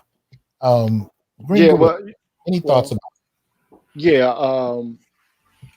The odd thing about this is you got to figure. Everybody knows this figure, Frederick Douglass, right? But I mean, you hear all kinds of stuff about Frederick Douglass and abolitionism, but you don't ever hear in undergraduate institutions or programs, nor do you hear in graduate programs this conflict between Frederick Douglass and his support for white suffragettes and Black women being able to vote alongside with Black men. You don't hear about this conflict and how everything just switches when Black men are about to be enfranchised. Right. And even the subject of discussion is taken into consideration by Congress and by the presidency. I mean, it's almost as if they were traitors, and they, because let's look at some of the things that Douglass said about this. I mean, ultimately he says, look. And this is a quote from Douglass: "We hold women to be justly entitled to all we claim for man. We go farther and express our conviction that all political rights, which it is expedient for man to exercise, it is equally so for women." And this is Douglass, right? And he basically also says, look, a discussion of the rights of animals would be regarded with far more complacency by many of what are called the wise and good of our land than would a discussion of the rights of women, of woman. Okay. But then all of a sudden, when Black men are about to receive the franchise, or a discussion about Black men receiving the franchise is reaching, like finality within the popular consciousness and the bodies of the legislatures. All of a sudden, white women, Elizabeth Cady Stanton and Susan B. Anthony, they do a switch, they do a turnabout face, and they all of a sudden, begin to talk about how Black men are inferior. They're not as civilized. They're savages. Right. And Frederick Douglass then says, I mean, he's got to be thinking to himself, are you serious? I mean, and this is a quote that he puts forth: "Should the females of New York be placed on a level of equality with males before the law? If so, let us petition for this impartial justice for women." But then he says, look, but on putting a priority after the Civil War on votes for African American males before women in general, women, because they are women, are dragged from their homes and hung on lampposts. When their children are torn from their homes, dashed upon the pavement, then they will have the urgency to obtain the ballot. So all here, Frederick Douglass is just illustrating racism as it plays out is much more different qualitatively. And the oppression that comes and stems from it qualitatively is much more injurious, much more devastating than what women are going through in relation to them being enfranchised. And this is the thing that it just befuddles my brain, because you got a black man, one of the most renowned black men, championing white women, right, and black women to attain the vote. And as soon as black men are considered for the vote, if we can't get it alongside them, we're going to push to block it. Yeah, we don't want these darkies ruling over us. See, this is why I believe that most white women have never had a problem with patriarchy to begin with. The only thing that they had a problem with is with black men having access to traditional white patriarchal power. But white men as well, okay, have an issue with this. So I think this is all a ruse for the most part, to just be perfectly honest. You know, for white women to declare themselves victims of the horrible, horrendous white men who gave them all that they wanted, let them have control over the plantation and arbitrary power over the lives of, you know, the slaves. Oh, such a horrendous and problematic position for these people to be in, right? But all of a sudden they become victims. Black men become barbaric, brutes, and savages. And it's unfortunate that, you know, black women have taken up the same talking points as these white women. Right. And now you got black men who are in the academy who are echoing these sentiments, the go along, get along gang. You know, I mean, I call them quislings. You know, like men who just want to, you know, follow the narrative because they don't want to rock the boat and make women feel bad, or because it will prevent them from, you know, moving up the, you know, educational ladder. But it's particularly egregious because when you have this legacy that we've had and how we've taught the history, because understand, so we're basically talking about a nationalist paradigm, because replete in black nationalism is the idea that men need to fall on their swords for the benefit of the community. Now, that becomes a problem when feminism is particularly designed to exploit chivalry. And that's one of the things we see happening, especially in the rise of second wave feminism in the 60s, third wave feminism in the 80s. It's particularly designed to take chivalry and turn it on its head, to use chivalry for the advancements of women, while at the same time shaming men, right, who may challenge it. And one of the things we've seen happening, even in Africana Studies, is a kind of retroactive historical chivalry that's expected when it comes to disaggregating the data and thinking about the narrative, right? So we've had this kind of shift, this 50-50 narrative of slavery. And really one of the first things that woke me up to it was watching Nate Parker's Birth of a Nation. When I watched the part, it wasn't the film itself, it was the response to it. There was a feminist cadre that you know, this is the same group that protested that the film was made at all, right? And they used Nate Parker's, you know, legacy as the background of this. But this is how you knew it wasn't about Nate Parker. There was a push to eliminate Nat Turner's name from the entire rebellion. And one of the complaints people had, not only about the film, but about how we think about Nat Turner, was that it somehow left out scores of sword-carrying women who were part of this violent revolution. And when Black historians, very few, I mean, I can't count a full hand worth, full 5 fingers worth, but when the ones that I did hear about tried to say, look, according to the historical narrative, when you look at all the people that were lynched, only one was a woman. That was met with accusations of misogyny, accusations of sexism, so on and so forth. Because to suggest that rebellions were primarily male was a sexist narrative. But if you frame that within the context of the numbers that we have about how many men were brought versus women, at least to the Western Hemisphere and particularly in North America, it actually supports that you would have a rebellion that is almost entirely male, because the numbers kind of reveal that. What are your thoughts about the way in which that kind of is restructured in both Black studies, but also in the kind of public media narrative about rebellion? I'll start with BGS on that one. Say it again. That was in the chat. We were talking about uprisings being primarily male, and the way the numbers of purchases support that. Yes. Feminists have argued that the uprisings were, for the most part, 50-50 men and women. No. Men have just been ignored in the historical narrative. No. Women didn't fight. Okay. Look at any slave uprising, and they document it and see who got killed. There weren't any women in that at all. I mean, at the most, the Haitian Revolution, where women actually participated, but even then they didn't fight. Appreciate that, Jerome. But why is it a problem that, and this can go to Gigi because I didn't mean to cut you off, but why is it a problem that men even say that if it's historically accurate? Go ahead. They want to cater to the female ego, and plus, they have this, Black men over the past 56 years have been socialized that it's 50-50 for the heroic female, for the strong Black female, even though historically it was never accurate.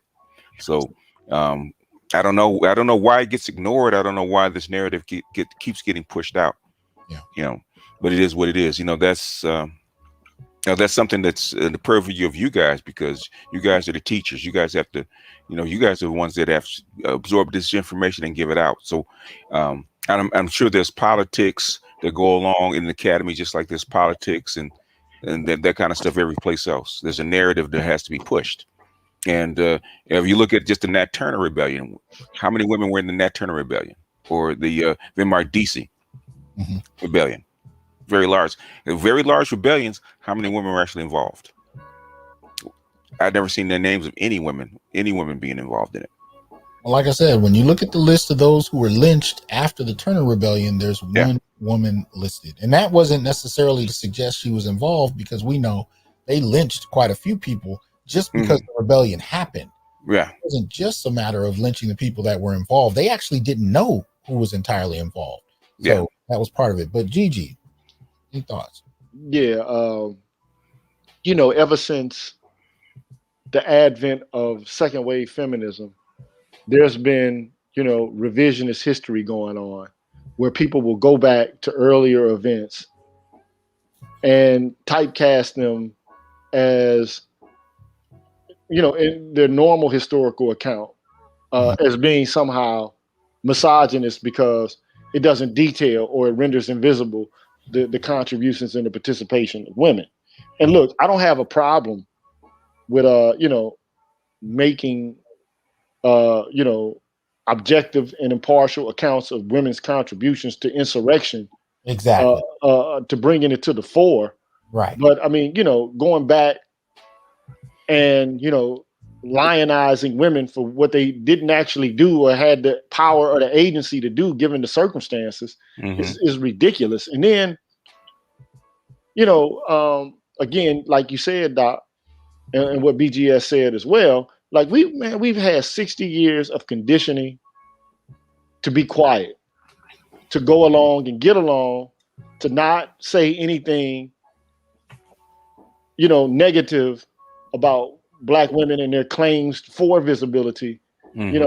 Otherwise you'll be regarded as a misogynist. But look, you can't reduce every argument to misogyny. At some point, like this, it's like crying wolf.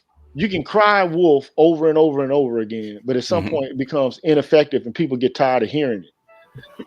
And I'm at the point right now where it's like, okay, look, we know all Black women weren't coons, okay? There were some revolutionary Black women out there. Sure. Okay? Sure. We know all Black men weren't revolutionary either. We know with some Black male coons. Absolutely. But we have to acknowledge there were Black male coons. There were also Black female coons. Okay? Like, I mean, I hate for you to hear this, in the way that you're hearing it, because typically I wouldn't use the word coon because I think it's it's reductive and it really doesn't, lay out the subtleties of what black folks were dealing with and some of the choices and decisions that they made. Okay. But let's just be realistic. War, insurrection, revolution, that's primarily a male sport. Right. It just is what it is. Right. And if it's the case that it's not, then, why ain't we seeing more of it in the past? Like where your guns at? Where your knives and swords at now? And if you, and then not only that, this is the strange bifurcation and the inconsistency in all of this. So on one hand, black women are the most subjected to violence and the dominance of men, but at the same time they have the agency to resist against it with arms. Like I can't, like, I feel like Clayton Bixby, on Dave Chappelle, where his brain is about to explode. Like, I can't figure out how you're this strong, but at the same time you're this weak. Like I don't get it. And at some point, it just, we have to stop the chicanery with this.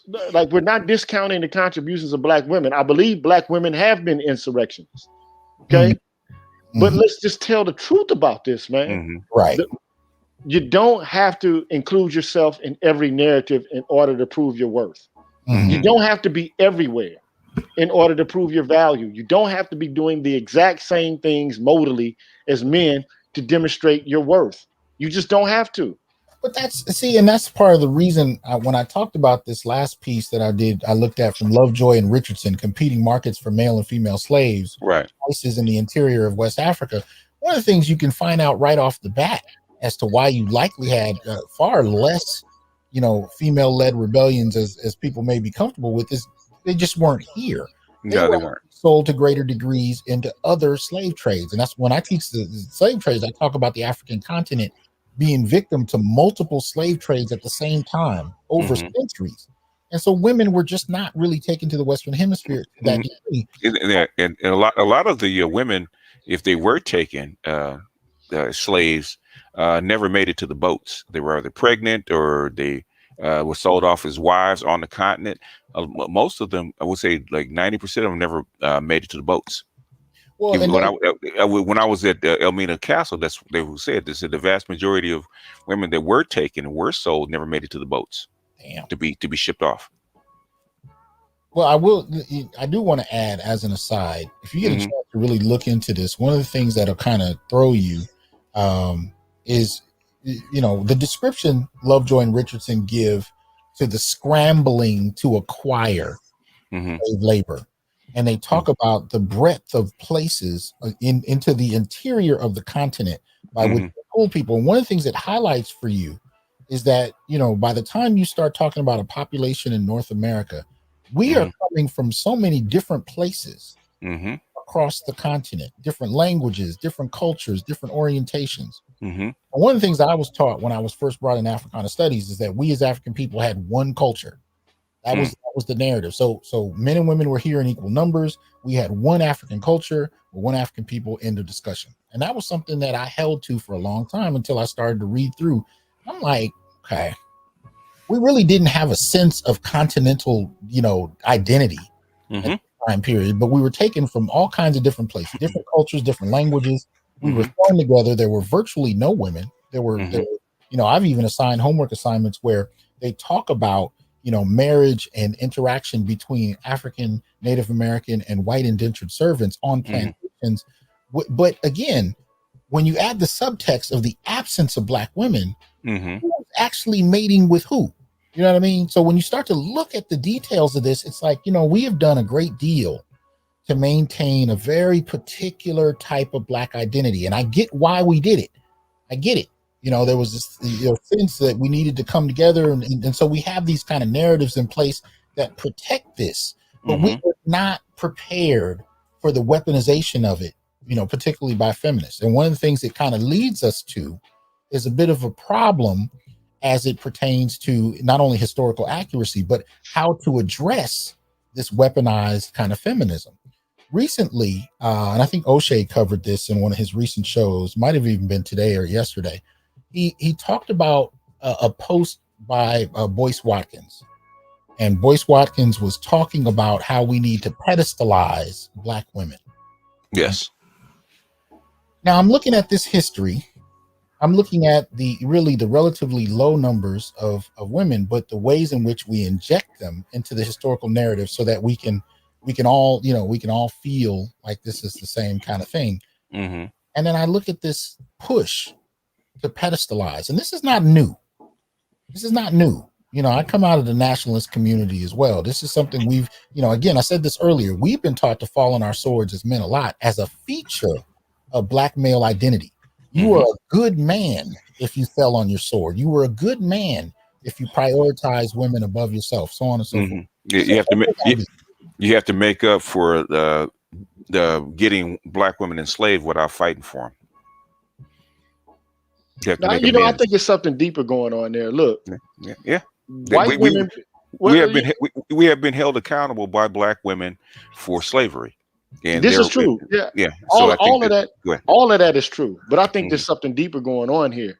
Look, white people, Black people want to be like white folks. Okay, let's just be honest about this, bro. I'm not trying to be ignorant by saying this, but white men pedestalize white women, but it was for a specific reason, and it served a specific purpose. For us, it doesn't serve a purpose other than an emotional, as a source of narcissistic supply. It affirms a certain type of femininity. If white women are the standard of femininity and Black women are not allowed that, then the idea is the more they get what white women get, the more feminine they are. Yes, exactly. Continue, brother. But this is what they miss about this. The pedestalization of white women occurred in order to relegate white women to a specific domain of white culture, and to make sure that they didn't remove themselves from that domain. So you get second wave feminism and the suffragettes who are coming, they're trying to contest the pedestalization of womanhood. And then now you have women who don't even know about this history, right? And I'm talking about Victorian England, because the idea was that women were better than men, and they were more virtuous than men, and they gave birth to, and they were able to educate and continue the propagation of the virtuous species. And all of the white race is patriarchal in general. They're more civilized, they're more educated, they're more rational, as opposed to just guttural and physical and impulsive and irrational. And so, but this notion that white women needed to be pedestalized was a way to make sure that she wasn't wanton and loose, that she didn't have control over her own sexuality and so forth. This was the reason why she was pedestalized, in order to restrict her to a certain kind of sexual and a social function. Right. But now you come along and you got Black women who want to presume that they're just as good as white women, and men, Black men, who want to assume that Black women are just as, good as white women, who are using this historical ideology, this historical interpretation of womanhood to perform a function that it cannot perform. So you're talking about competing nationalisms, but we don't have the structures in place to where that's functional. It doesn't make sense. It's out of place. First of all, it's anachronistic. It's out of place related to time, and also it's out of place in terms of functionality. Right. Black men have never sought to restrict Black women and to keep them in a specific place. But that's not what Black men have never done, especially Adolf's Black men or FBA Black men, however you want to, nominate them or whatever you want to call them. Black men have always had to be aware that Black women's bodies were open. She had choices the white women never had. Okay. They just didn't. The Black woman was the seat of the family, precisely because at any time you could be sold off. And then the children could be separated from the mothers anytime as well. But I mean, it was far less often up until a certain age, than it was for Black men, because Black men would just be sold off all the time, separated all the time. But I mean, the very idea that black men would pedestalize black women and put them on this, this position of, of supreme beneficence. We never had a reason to do that. Okay, and it's not to take away the agency of women. Black men have always acknowledged the agency of black women. They know what position she has in white society related to themselves. They always knew that black women could triangulate dangerous positions and situations for black men. Yes, we always knew that. Okay, yeah. But now it's reached the point where the triangulation is happening, and black women are doing it for money and status and power and visibility. And they're doing so over our dead bodies. Yeah. At our disposal. That's wrong. I read a piece, and I think I shared it with the doc in Nathan Julius Hare's book, where they said that black women have always been the liaison between black men and the white world. That's just the truth. Is the mammy can say things that a black male field slave cannot say. Yeah. Well, part of that it just is what it is. But you can lie about it. You can be upset about it. A black woman can go off, talk loud, chastise a little white boy. A black man can't chastise a little white boy the way mammy can. Yes. It just can't happen. But part of what we're talking about is what BGS brought up in terms of them being the buffer. Right, interacts with white society, but they're also propped up by policy, right? If it's policy that the child's very identity is tied into whether or not the mother is enslaved or not, you're talking about the influence of policy on establishing the family order, because it is defined by black women's positionality. So there's part of that we have to acknowledge is part of this dynamic. Their status, especially when you get to this notion of the gynocracy, happens in part because of the influence of policy. Somebody has some background they got to turn down. But the other thing I think we need to consider with this, right, is as we're talking about this issue of not only femininity, but in particular this chivalry toward the feminine, we got to look at how it plays out in the contemporary era. What we deal with now, there's a very particular type of selective traditionalism that I keep hearing when it comes to dating and mating, right? The expectations of men is that today in 2021, men are still supposed to provide. We're damn near expected to do everything but pay a dowry at this current moment, and it's predicated on the same Victorian ideas of femininity, but only when useful, right? You are supposed to protect, provide, purchase, all of those things as long as it's useful.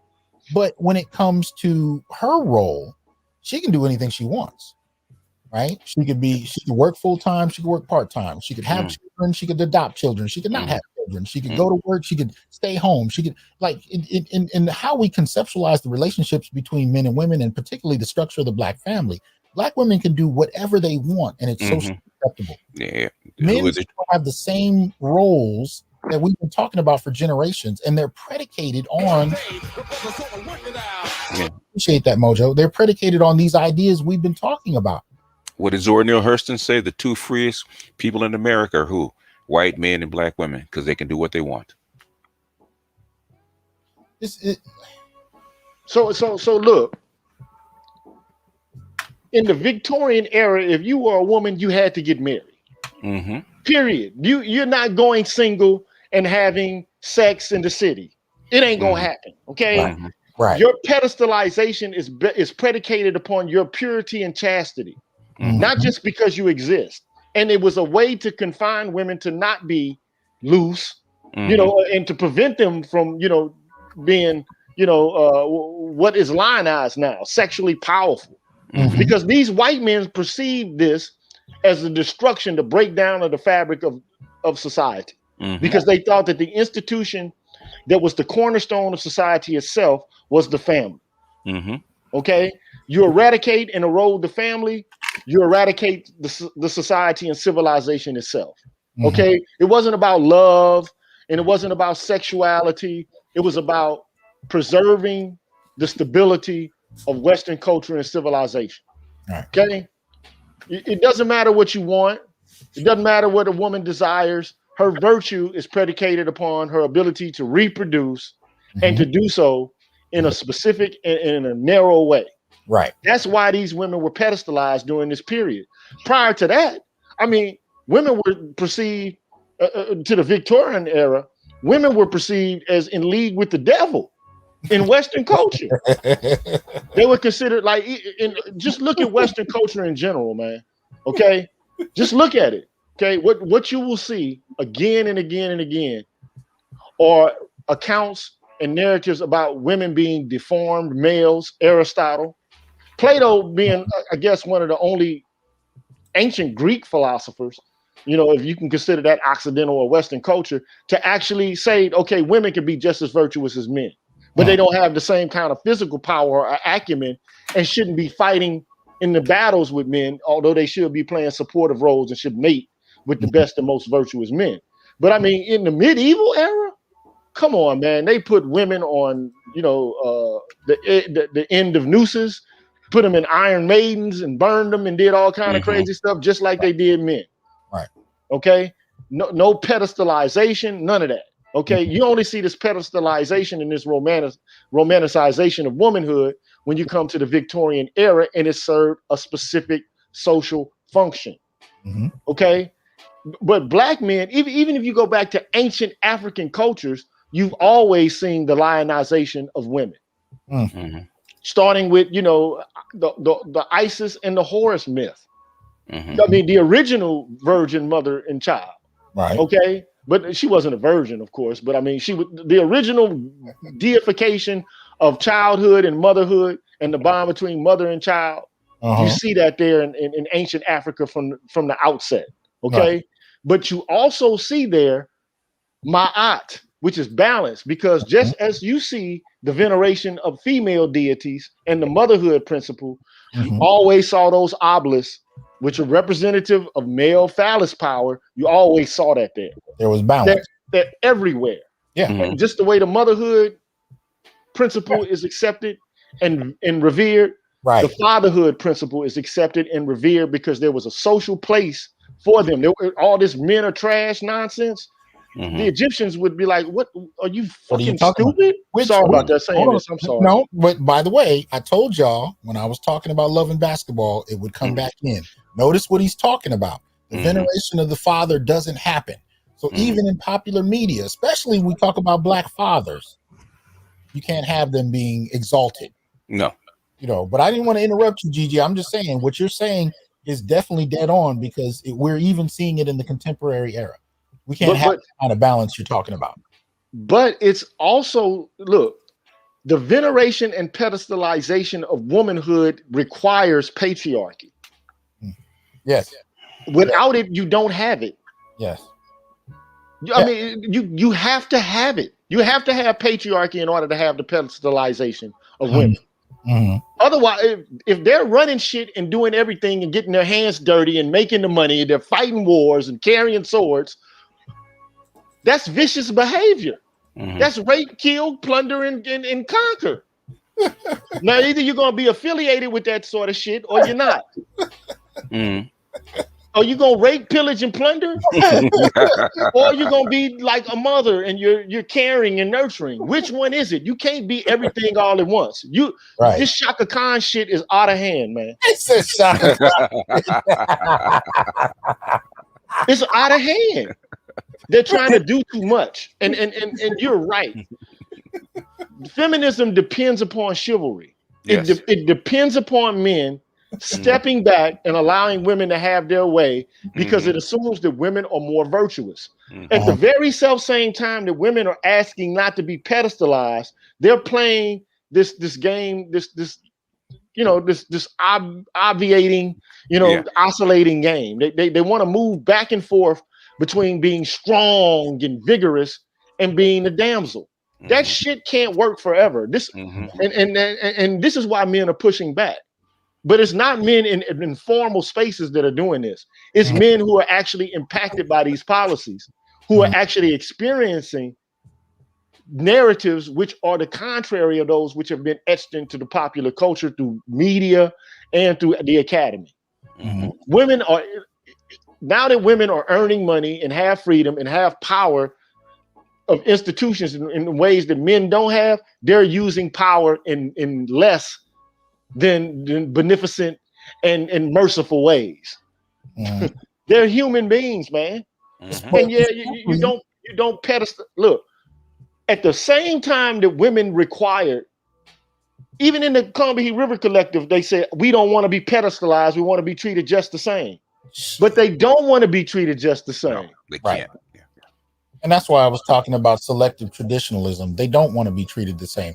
They want to cherry pick a new formation that puts them in a position of authority, puts them in a position of elitism without the responsibility and sacrifice that goes with authority and elitism. Right? They don't want to pay the sacrifice. They want men to continue to pay the sacrifice, but they want to reap the benefits. They want to be day walkers. Man, that shit is they like, hey, bro, you can't be a day walker because that's a bad motherfucker. Excuse me. Yeah. That's You what don't get pops to up have on the all screen the when a donation is made. Yeah, with none of the liabilities. Yeah. But especially when a good portion of that power is built off of black male bodies. So again, if we go back to how African Americans are seen, right, the legacy of the Negro is predicated on his positionality in slavery. And I'm talking about the black community, right? So from slavery all the way up to contemporary police homicides, all of that, the majority of which we're talking about is black male blood. We know in the contemporary era that when it comes to police homicide, we've been saying this for years, it's about 9 to 13 women a year. It's about 200 to 300 black men a year, right? But now that we're able to look back at slavery, look at the data, and actually figure out that anywhere from 80 to 95% of those enslaved, particularly in North America, were male. Now we're saying that really what has come about in terms of the perception of African Americans is off the blood of black men. How many black men benefit from this narrative or even the protests around black male deaths? Exactly. And so this is look, let me just say this, bro. So there's a brother in the chat that just says only simps think black women have power over black men. And not to knock this brother, I understand what he means, but we have to begin to think about power in different ways. See, a lot of men think that power is just brutality, alpha power, physical power to impose their will over their immediate environment. Like that's a little lady, she has no power. A little lady calling the police on your ass has a lot of power. Yes. And it's called proxy power. They got a lot of that. And if you don't believe it, well, okay, well, you fat meat greasy. You'll see one day if you keep up thinking that you're all powerful. If black women didn't have power in this society, there would be no manosphere. And not only that, look, black women know exactly what strings to pull in order to get work done. Not only from white men or white women, but they know how to pull it and extract it out of black men as well. This and the very notion, this Antonio Gramsci is important, man. You need to read this guy. Antonio Gramsci. Hegemony, man. The power of narratives, the power of discourses, the power of framing issues. Right. That is powerful. Damseling is powerful. Female tears are powerful. If you don't think that shit is powerful, it is caused wars. It has caused violence amongst men. Okay, it has caused men to be executed. So the very idea that women don't have any power is absurd. It's big, but here's the contradiction, though. The contradiction is black men are accused of being privileged because they have a power extended by white men, right? This was the early argument with intersectionality in '89, that black men were privileged because they had penises and that aligned them with empowered white men. But the irony is what you're saying is that it's actually black women who have power on the backs of white women. Because when we talk about that same proxy violence, right, that had white women able to rape black men at the threat of screaming rape and having a mob kill him.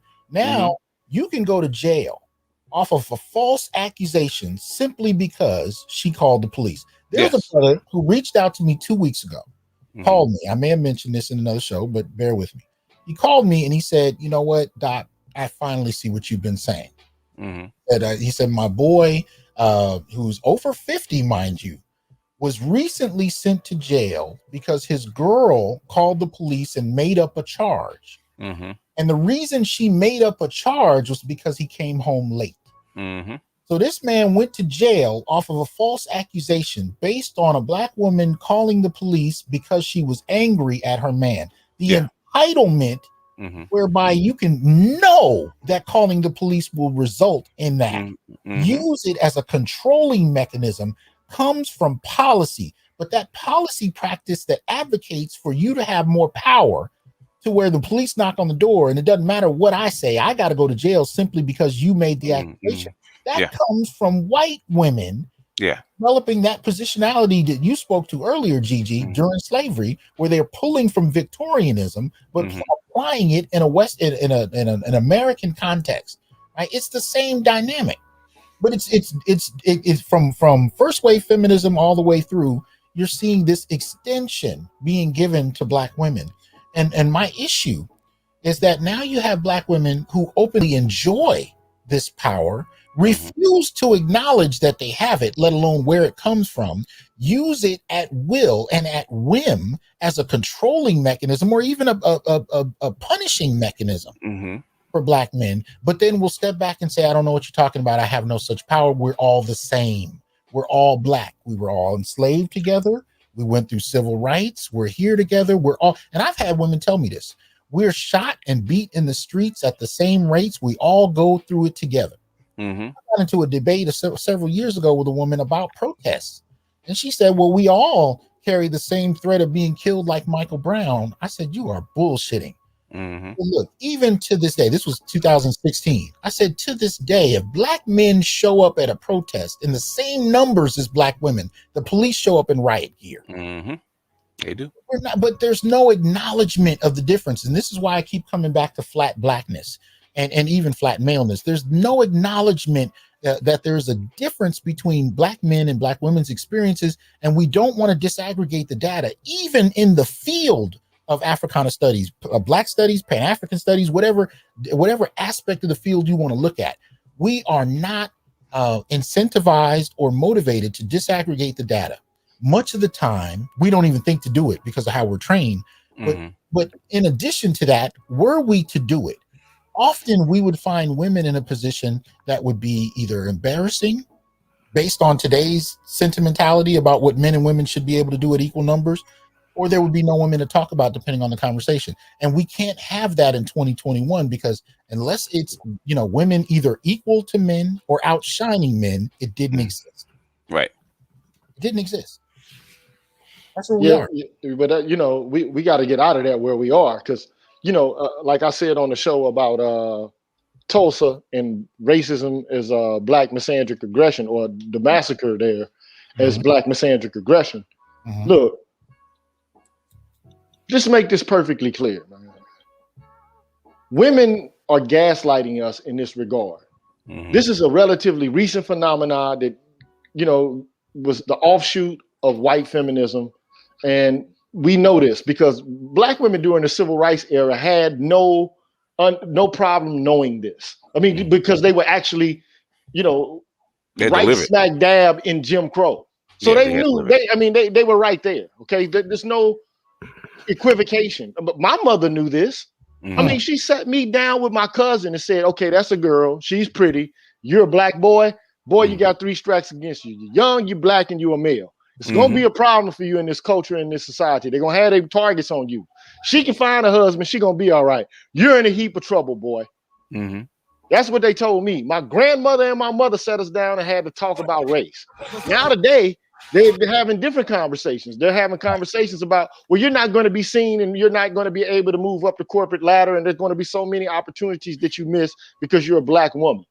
And when did this shit become about corporatism? I thought this was about survival. Right. I thought this was about having a sense of well-being and functionality in the culture in which we live. I didn't know it had to do with who's going to get the positions and the jobs first. It's always been that way. It's since 1970. Who's going to get the position and the jobs first? But it was that way with white women And black women have ridden the coattails of these white feminists, and they're playing the same game. They're Olivia Pope. They hope to ride the coattails of white women to be elevated above, above the men. But look, let me just say this, and I'm gonna be quiet for a minute. Had a Latino woman, man, a feminist, right? Man, like, publishes her ass off, pro women, the feminist Latina woman, that's her. Told me, this is the crazy shit. She got a husband at home. He primarily stays at home, doesn't work. But that dude is in control of the finances. He's the one that balances the books and makes the decisions. And she told me, well, I'm traditional in that way, but we preserve the traditional family roles or whatever. But I'm the one who makes the most money, and I'm more educated. But I don't make him feel like he's less than a man. And you see this shit all throughout the academy, bro. The women that I know, man, have partners, have male partners. And they don't disrespect them. They're nice to them. They're not calling the police and doing crazy shit to them. I mean, I'm pretty sure that there are some crazy ass, women, and they have fights and shit, but they don't make it public. They don't drag everybody into their business with this bullshit. We are the only group of people, man, who have women who love ratchet shit. Well, they love this shit, bro. Like, I swear to God, man, like, they love and hip hop bullshit. They like Bad Girls Club. They like this idea of the wild girls bullshit. Yes, they do. Yeah. And at some point, it's like, dude, look, this is not indicative of a healthy culture. This doesn't make you strong. It makes you an asshole. It's what it makes you. And men will fulfill their traditional roles if women fulfill theirs. And it's not, black men are not asking for women to hop around on one fucking foot like the woman in Coming to America, the original, the first installment. Black men are looking for cooperative partners of women who are not trying to flex the institutional power and use the triangulation that they have with white society in order to make their lives a living hell. That's what black men want. But this is one of the misnomers about traditionalism. See, I think we're in an era now where women think traditionalism is primarily what benefits them, and that men they don't get anything. They just continue to act the way they act. Traditionalism was an exchange when it came to men and women. It was an exchange. Protection and provisioning came in relationship to cooperation and domesticity. Those things were tied together. What men did for women, what women did for men was an exchange. Now we're in an era where women want without an exchange. And the whole concept of exchange, they're oblivious to, so much so that when men start to voice a need for an exchange, women are offended at the very thought. Because traditionalism has been redefined to such a great degree, there's no exchange. Men just sacrifice just because they exist. Now, the other thing I want to point out, and this is a brief, quick message to my academics. The equivalent of the red pill in an academic space, particularly by black men, is disaggregating the data. The perfect example of this is Gigi's the Gigi show the other day. I didn't get to catch today's show because I was prepping for mine, but I'm an avid listener. I support Gigi's channel. And by the way, support both channels. Go to Green Gorilla. If you haven't subscribed, make sure you do so. Definitely do so with BGS and Ibmore. What's your new channel's name? Black Gnostic? Black Pill Gnostic. Black Pill Gnostic. Support all channels. But that's where I'll put all my classic rants so I don't get a strike on my other channel. Okay. Well, support all three. But what I want to say, though, is his last video, the one I mentioned earlier, the Tulsa Massacre as Black Misandric Aggression. It's not just about Tulsa. And I do want you to hear it because he delves into Tulsa extremely well. And we know that's in the news. So it's good to hear it from a masculinist standpoint. But one of the things he does is he disaggregates the data as far as lynching. That's something that people kind of genteelly step aside from doing. We know that there are more than likely more men lynched, black men in particular, but we're not going to talk about it. So we skip issues where black men are clearly worse off so that we can allow women to save face and we don't look like whatever. and this happens in the academy to a great extent. We sidestep gender. Hell, in the pieces I was looking at leading up to tonight, they went into great detail as much as they could to foreground women so nobody would be upset. And that's where we've gotten to.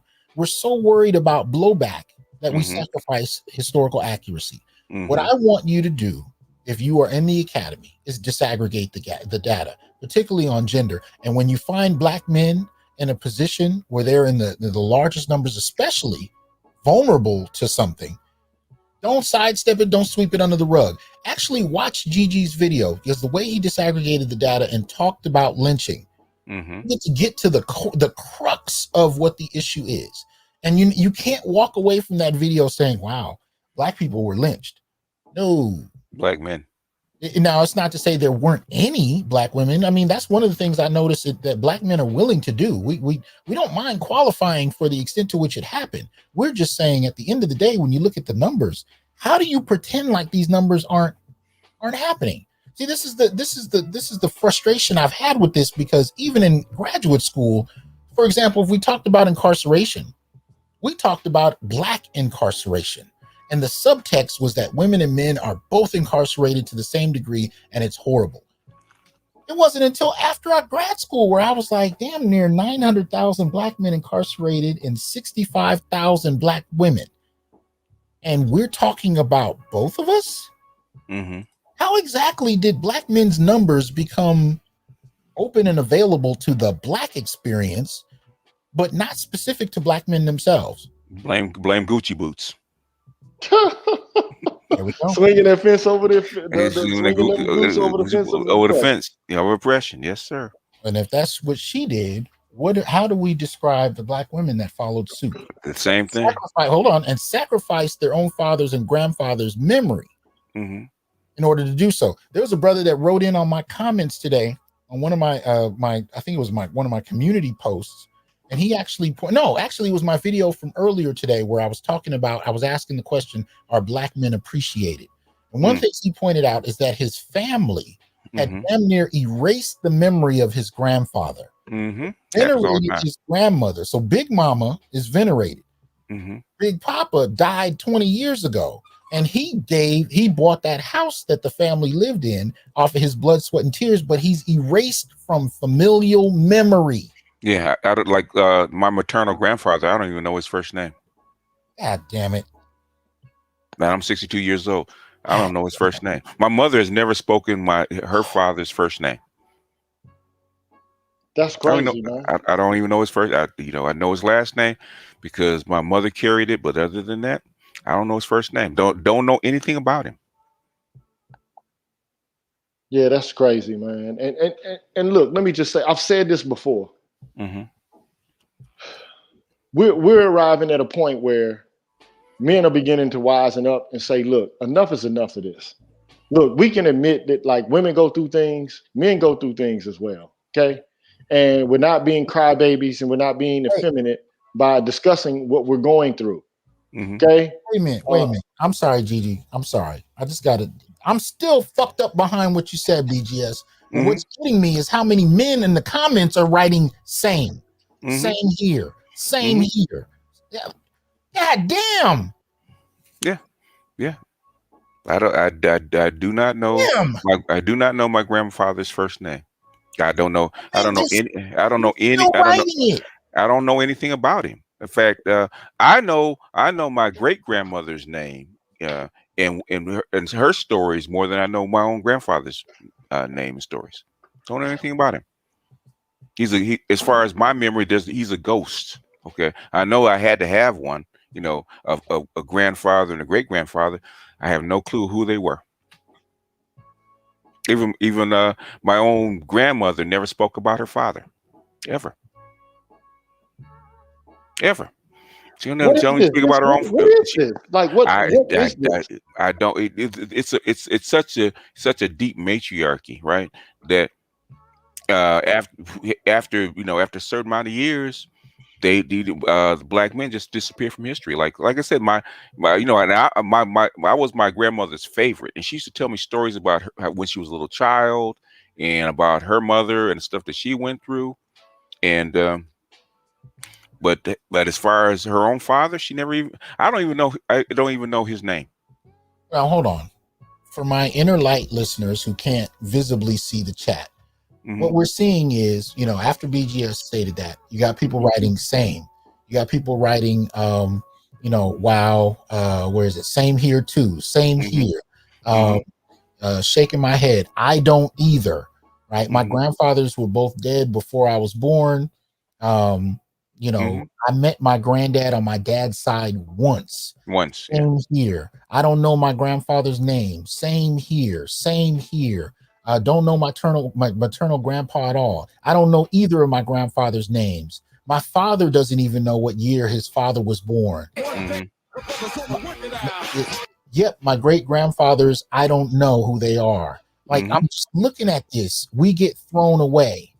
I mean, this was something I just talked about the other day that's still happening now. And I talked about it today when I did the video on Black Men Are You Appreciated. I was talking about the ways in which, even on Kevin's show, I hear Black women that'll call in talking about the men they want.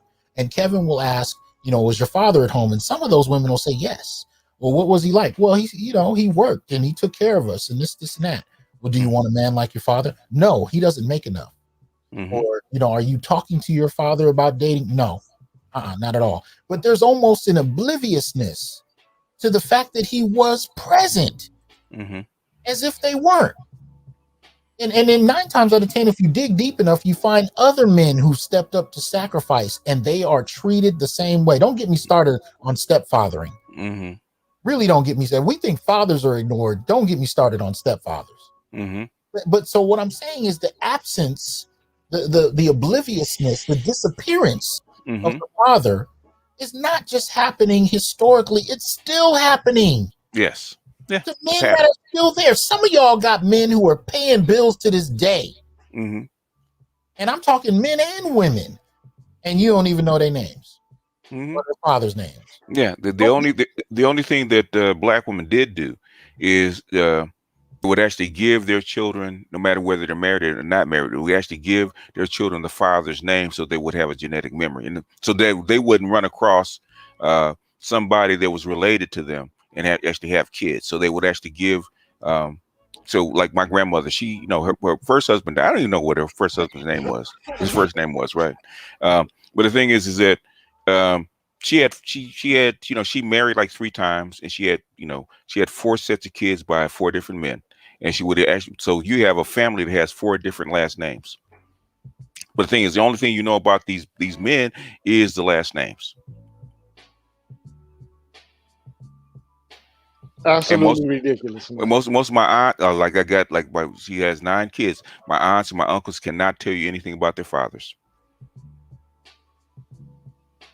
They don't talk about them. It's one thing if your father abandoned you at birth or some mess. That's one thing. But see, my thing is, what I'm saying is, you got men who are right there in the same households, toiling, sacrificing, and have been doing so for generations, and they themselves are ignored. The thing is that, and this is something that Nameless said, Black men are still as disposable as they were when in 1519, when they started bringing Black slaves over to the New World. It's just as disposable. It's just disposable things to be used and worked to death and tossed away. That not only includes being providers, it also includes being killed in the streets. Your carcass is still of use for everyone else's political advancement but your own. And seeding as concubine. So even the video that Gigi did today, he was just describing Black men as sex toys and breeders, but they're concubine. So that's how come it rings out when you coin the term ConcuSurf. Because that is it, literally what Black men are actually worth. Concubine on one end and serf on the other, and sometimes both. The weirdest thing about all of this is that Black women have never lionized and deified Black men the way white women have done to their men. I mean, like, think about the holidays that are coming up and the ways in which white men are about to be deified and lionized Mm-hmm. and honored for independence. Think about Memorial Day and what it signifies and the reason for which it's here. Mm-hmm. All the veterans who fought to keep the country intact. There's no reverence for black men at all. And I said this, I talked about the Daughters of Confederacy and mm-hmm. how they erected all of those statues that all these people protesting about want down. Mm-hmm. White women erected those statues. They went out, they raised funds, they crowdfunded and got those edifices and those statues erected to men who lost. Yeah. And the reason that they did it is because they understood and venerated manhood. They knew that if we are to rebuild the South and to get it back in working order, we're going to have the honor of our men firmly put in place so that they can go about doing the work that men do, because we want that work to be done. Yeah. Now, but notice when that question comes up, you always get somebody like this person in the comment section, All Solutions Media. What have we done to be deified, right? And it's not about deified per se, but you always have this question, this underlying notion that black men are inherently trifling. And no matter what sacrifices historically or contemporarily are made, there's this immediate dismissal of that legacy simply by having this question posed, especially in the context of this discussion. Yeah, you know, framed it in terms of generations of fathers who've been sacrificing for their families and not being remembered. And the first question you ask is, "What the hell have we done?" You know what the thing is that I was been listening to Isabella Wilkinson's latest book, Caste, right? And I just realized in the history of the world, there's never been a low caste that has actually risen to equality as fast as black men have. That's something that's never happened. In fact, that's how come the black civil rights movement is venerated all over the world, because that's something that never happens, where a small minority of people that are low caste and when former slaves could actually go from liberation to equality within 100 years. That's the Dalits still haven't done it. They've been there for 2,500 years, right? They still haven't done it. That's how come the Dalits look up to us in admiration that we were able to actually do it. Now the situation and the environment had to be right for us to do it. But the thing is, just that alone is something that we need to be deified. We're deified all over the world, except where? In our own household. Black men are deified all over the freaking world, except in our own household. Just what we've done over the last 60 years. If that's not enough, I don't know what to tell you. And then not only that, look, men fought in the American Revolution. Black men did. Black men fought against the American Revolution on the British side. Black men fought in the Civil War, which arguably couldn't have been won without support from black troops. Okay. Black men fought in World War I, World War II, the Korean War, the Vietnam War. Look, black men have served this country. And black men have fought decisive battles that help put America over the edge. And at the same time, we still don't get lionized for it. We don't get regarded with respect for it. All we get told is, again, the trifling, you Negroes ain't nothing. You ain't done nothing. You know, the Tyrone argument from Erykah Badu. Right. You know, right. It's time for that to be over with. It is. It's done. It's over with. And if that's the way you think, man, you know, hey, man, you ain't got no solutions.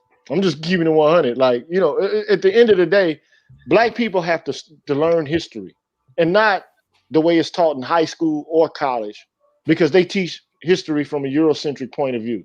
And unfortunately now you can't learn anything from Africana Studies, because it's, you know, I hate to say it, these Africana and African American studies programs are all intersectional, and all they do is talk about flat blackness and how women are rendered invisible and how they need to be brought to the forefront. That's where we are now. You got to go and read the books and talk and look about black men in service. You know, like the Buffalo Soldiers, you know, Colonel, you know, Charles Young, and the advancements he made and how he was treated in West Point. You know, how he came out and, you know, what revolutionary strides he made. You know, let's talk about, you know, the Tuskegee Airmen. You know, like, let's talk about what we've done. Mm-hmm. It's about black men being venerated for the service that they provided, not only for the country, but for the women and their families. Here's where the chivalrous training comes in. Whenever you see, especially in the academy, black men begin to talk about themselves, the first thing they do is talk about the women or push for the need to balance it. Now it's already off balance. You already have over 20,000 fewer black male academicians than you do female. From students to faculty to staff, you have lower numbers of black men than black women across the board. But when black men are, like, if you look at a panel at a conference where it's dealing with black men will be the first to give ground to talk about women. Go to a woman's panel and listen to whether or not they bring up black men in any other context outside of being oppressive or abusive. But so my only point is, when we do what Gigi is suggesting, the problem is the way we've been acculturated to chivalry. We don't know how to conceptualize a space where we purposefully talk about black men and boys without apology. And it's not in an effort to erase. Hell, the majority of the academics, as I pointed out, are women. We're not erasing anything. That's because, man, reality. I don't mean to interrupt you, bro. I'm just going to keep it 100, man. The academic environment is like a plantation, bro. I'm just going to keep it 100, man. It is what it is. It's like a record company, you know, and you're looking for a hit. You know, it's what it is, bro. I'm telling you, man. Like, you record albums. Like, you got to get signed to a record label. You got to get signed on to a damn department, right? You got to sleep with. You got to get in the studio. Is there a casting couch for the academy? Oh, hell yeah. You didn't think there was a casting couch for the academy? No, I didn't think it's the most, man, dude, like, you would never go through an interview to get hired at an academic institution like anywhere else in the world. No, Google, I guarantee, it's like FBI, bro. Real talk. You think I'm lying to you, man? You got to talk to everybody. You got to talk to the students. You got to talk to the faculty. You got to talk to the dean, the provost. Then you got to, do a presentation. Then you got to go on like interviews all day long. And then you got to do, presentations and be cool. They got to like you, but at the same time, be impressed with your intellectual acumen. You got to push back, but you can't push back too hard. It's an environment where everything is tense, and it's worse than corporate America. I've been on 3-day interviews. He's right. That's definitely no joke. I mean, and it's from the time you wake up to the time you go to bed, and then they'll hold you. You got to go to dinner.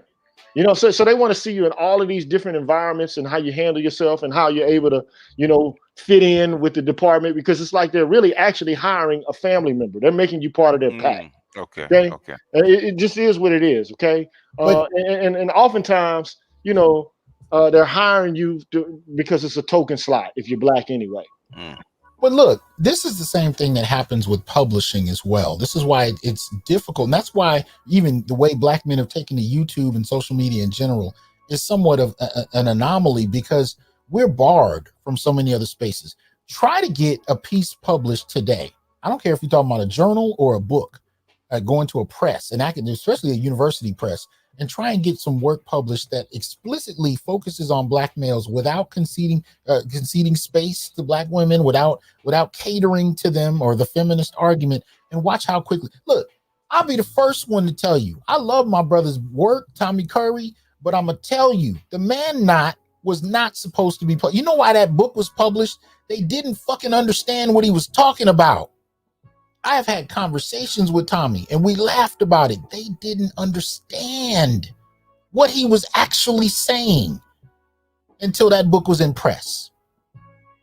If he wrote that in a common tongue, it probably wouldn't have gotten published.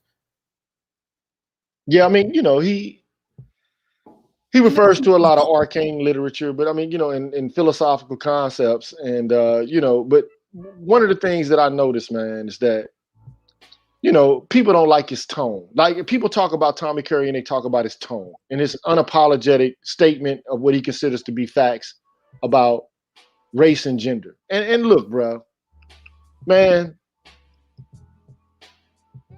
The same people who argued that they don't want to be tone police black men. That's an issue, man. At some point, man, and it's all about preserving the feelings of black women. And look, we're at the point past the accommodation of feelings. Like, if you're equal, you don't want to be pedestalized, you want social and political equity, you got to take this criticism. You want to critique, but you don't want to be critiqued. Right. This is done, man. It's over with. It can't be sustained. And look, you got black men in the academy who know full well what the hell is going on. They'll talk to you behind a closed door. And they'll have conversations with you about what's going on and how overbearing the whole politicization of gender relations between men and women are in the academy. They'll come lament to you behind closed doors, but they won't say something out in the open. Because they're afraid, especially if they haven't made tenure. I would suggest that they don't say anything at all. Wait till you get tenure, yeah, seriously. I mean, wait till you get tenure and then say some things. I mean, you could talk to your colleagues if they like you.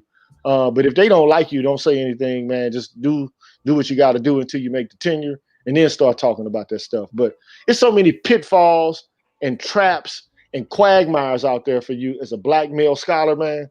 It's hard to navigate those waters. And oftentimes you'll be one of only maybe 3 or 4 at the institution anyway. The whole institution.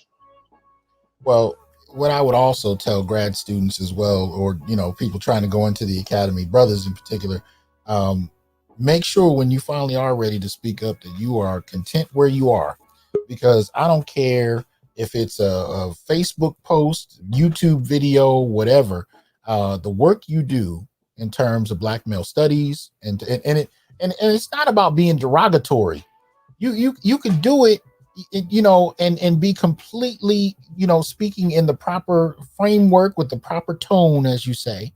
And it's still, going to be brought up in a hiring committee under the table and used against you. So just make sure that you are strategically in a place you can function at.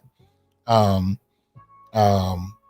look, our boy Tommy's in here. You see Curry up in this joint. What's up, Tommy? Oh yeah. He's always around. He's in the clouds, boy. He's like he's like Thanos. And to my radio listeners, he said, actually, the first editor thought it would fail. She didn't think it would sell 350 copies in the first year. She refused to read it. That's crazy. Yeah. How can your editor not read your book? Man, or not even take it seriously? This is how you know, man, it's an uphill battle. Okay, it just is what it is. It's an uphill battle in the academy. But thank you, Dr. Curry, for your service, your work, and your courage. It just is what it is, man. And Dr. Curry's been saying this from the beginning. I've heard people talk about, how he speaks and how he's unabashed and he doesn't preserve feelings. I'm like, how are you saying these things? But you're actually publishing articles about tone policing yourselves, or not wanting to be tone police, but then you want to tone police other scholars who have alternative viewpoints. And this is not indicative of collegiality or the kind of activity that's actually supposed to be taking place within the context of the academy to begin with. Mm-hmm. It's anti-erudite. It is. And part of the interesting thing you'll notice is whether you're talking about social media or you're talking about black male studies, both movements are spurred on by empirical data. Mm-hmm. That's the interesting thing. So you're not talking about black men and black male studies who are just proposing and espousing alternative opinions.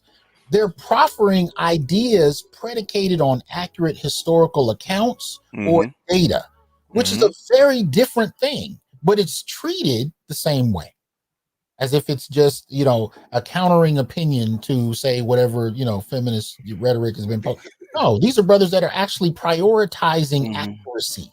Mm-hmm. Because the thing is, Doc, and this is bothering me, right?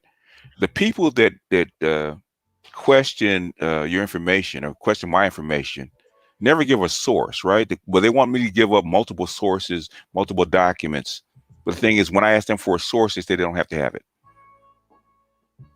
which is bothering me.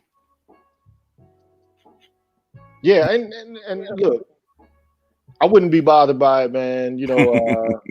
But I think that Curry brings this out more than anybody else, man. Right. He's been saying this from the beginning. Philosophy is where people talk and they talk enough about something, and then everybody comes to accept and adopt it as the truth, when it has no bearing on reality at all. That's the major flaw of philosophy. Okay, but Black male studies has to be empirically based. It has to be, because we're dealing with the real lives and the phenomenal experiences of Black men, which are always put to the side. They're cast away, not important, not relevant. Right. Man, all I can say is it hurts being a Black man, and we got to start admitting that. But a lot of us won't do it. We want to alpha our way through this, and feel like we're the big men. I'm a big man, and I can overcome these hurdles. Bruh, there are systems in place, man, designed to destroy us, to relegate us to death or social death, to take us out of civil society. And they've had plenty of practice. This is not new. But I want to thank y'all for coming up or talking with me about this today. I appreciate it. What we're going to do, we're going to go ahead and transition out. And y'all know we are going to also have office hours. So to my members, give me a few minutes, look to the community tab on my YouTube page, and you can go ahead from there and come into the link. If you're on Patreon, I'm going to send the link there. Let me see. Close this thing up. But again, thank you, brothers, for coming up. I appreciate both of you. Check out BGS Ibmore. Also check out, Black Pill Gnostic. Yes. Definitely check out the Green Gorillas channel as well. Make sure y'all support both channels. And if you haven't by now, you should have been picked up a long time ago. Appreciate that, Reynolds. You should have picked up Tommy Curry's The Man Not. If you haven't, that is a Manosphere Bible. No Manosphere person can call himself part of the Manosphere without having The Man Not in his library. Well, and so please make sure you do that. You should have long since done it. If you haven't by now, support the brother's work. Also support Dr. William Smith out of Utah. Look into his work. If you're not familiar, if you are, you already know. Support his work. Brother's tremendous, and I want to appreciate him for being who he is. Right. So here, let me go ahead, pull this up. Anything you want to say before we close out? I was going to do, does Dr. Smith have any contact information that he can actually share with us? I don't know, but okay. If he put in the comments whatever you're comfortable with, Doc. We understand the game. We understand what it is. If you can't, it's all good. Yeah. But any closing thoughts, fellas? Anything anyone wants to say? All I can say is, like I said, I just put out a video talking about this space and this kind of information is really cultural psychotherapy for Black people, especially for Black men, because without understanding how this stuff got started and the mechanism of how this stuff came about and the patterns that we still see existing today, if we don't understand this, we'll never get this fixed. We have to go in and actually culturally dig this stuff out and dismantle this stuff so we can actually understand and put it back together. If not, we never get out of this. Yeah. Brother Gigi, any thoughts? Man, all I can do is say ditto to the Black Gnostic, and these spaces, they're necessary. A lot of us are, a lot of Black men in the manosphere are autodidacts. They're digging through the crates, the books to learn things for themselves. They're eager to understand and to know. Keep digging, keep understanding, keep figuring things out, and keep speaking. Keep talking, because people will try to silence you and tell you don't say what you're saying because you're making us look bad or you're making women feel bad. Or so what? Keep saying what you have to say, because you have the right, just as much as any other organism, living being who considers themselves to be a human being, to be expressive. Right. That's right. So keep expressing. All right. Much appreciation to both of y'all. Y'all know how we do this. I'm going to pull you brothers down. Thank you. I will talk to y'all in a minute. Yes, sir. Let's see here. All right. So, y'all know how we do it. Brothers, be reminded that we are not criminals by birth, perennial rapists, incapable intellects, man children, sperm donors, child support wellsprings, success objects, walking phalluses, ATM machines, lottery tickets, brainless henchmen, valueless assassins, pro bono mercenaries, unpaid bodyguards, interchangeable stepfathers, child discipline proxies, unpaid repairmen, workhorses, emotional tampons, or any other socially accepted dehumanizing stereotype. We are thinkers, inventors, innovators, leaders, fathers, warriors, and men. Embrace your humanity, know your worth, and extend your time, attention, and resources only to those who genuinely respect you. And remember, your worth is not defined by meeting other people's narcissistic, selfish, and unrealistic needs. You define your worth. Peace.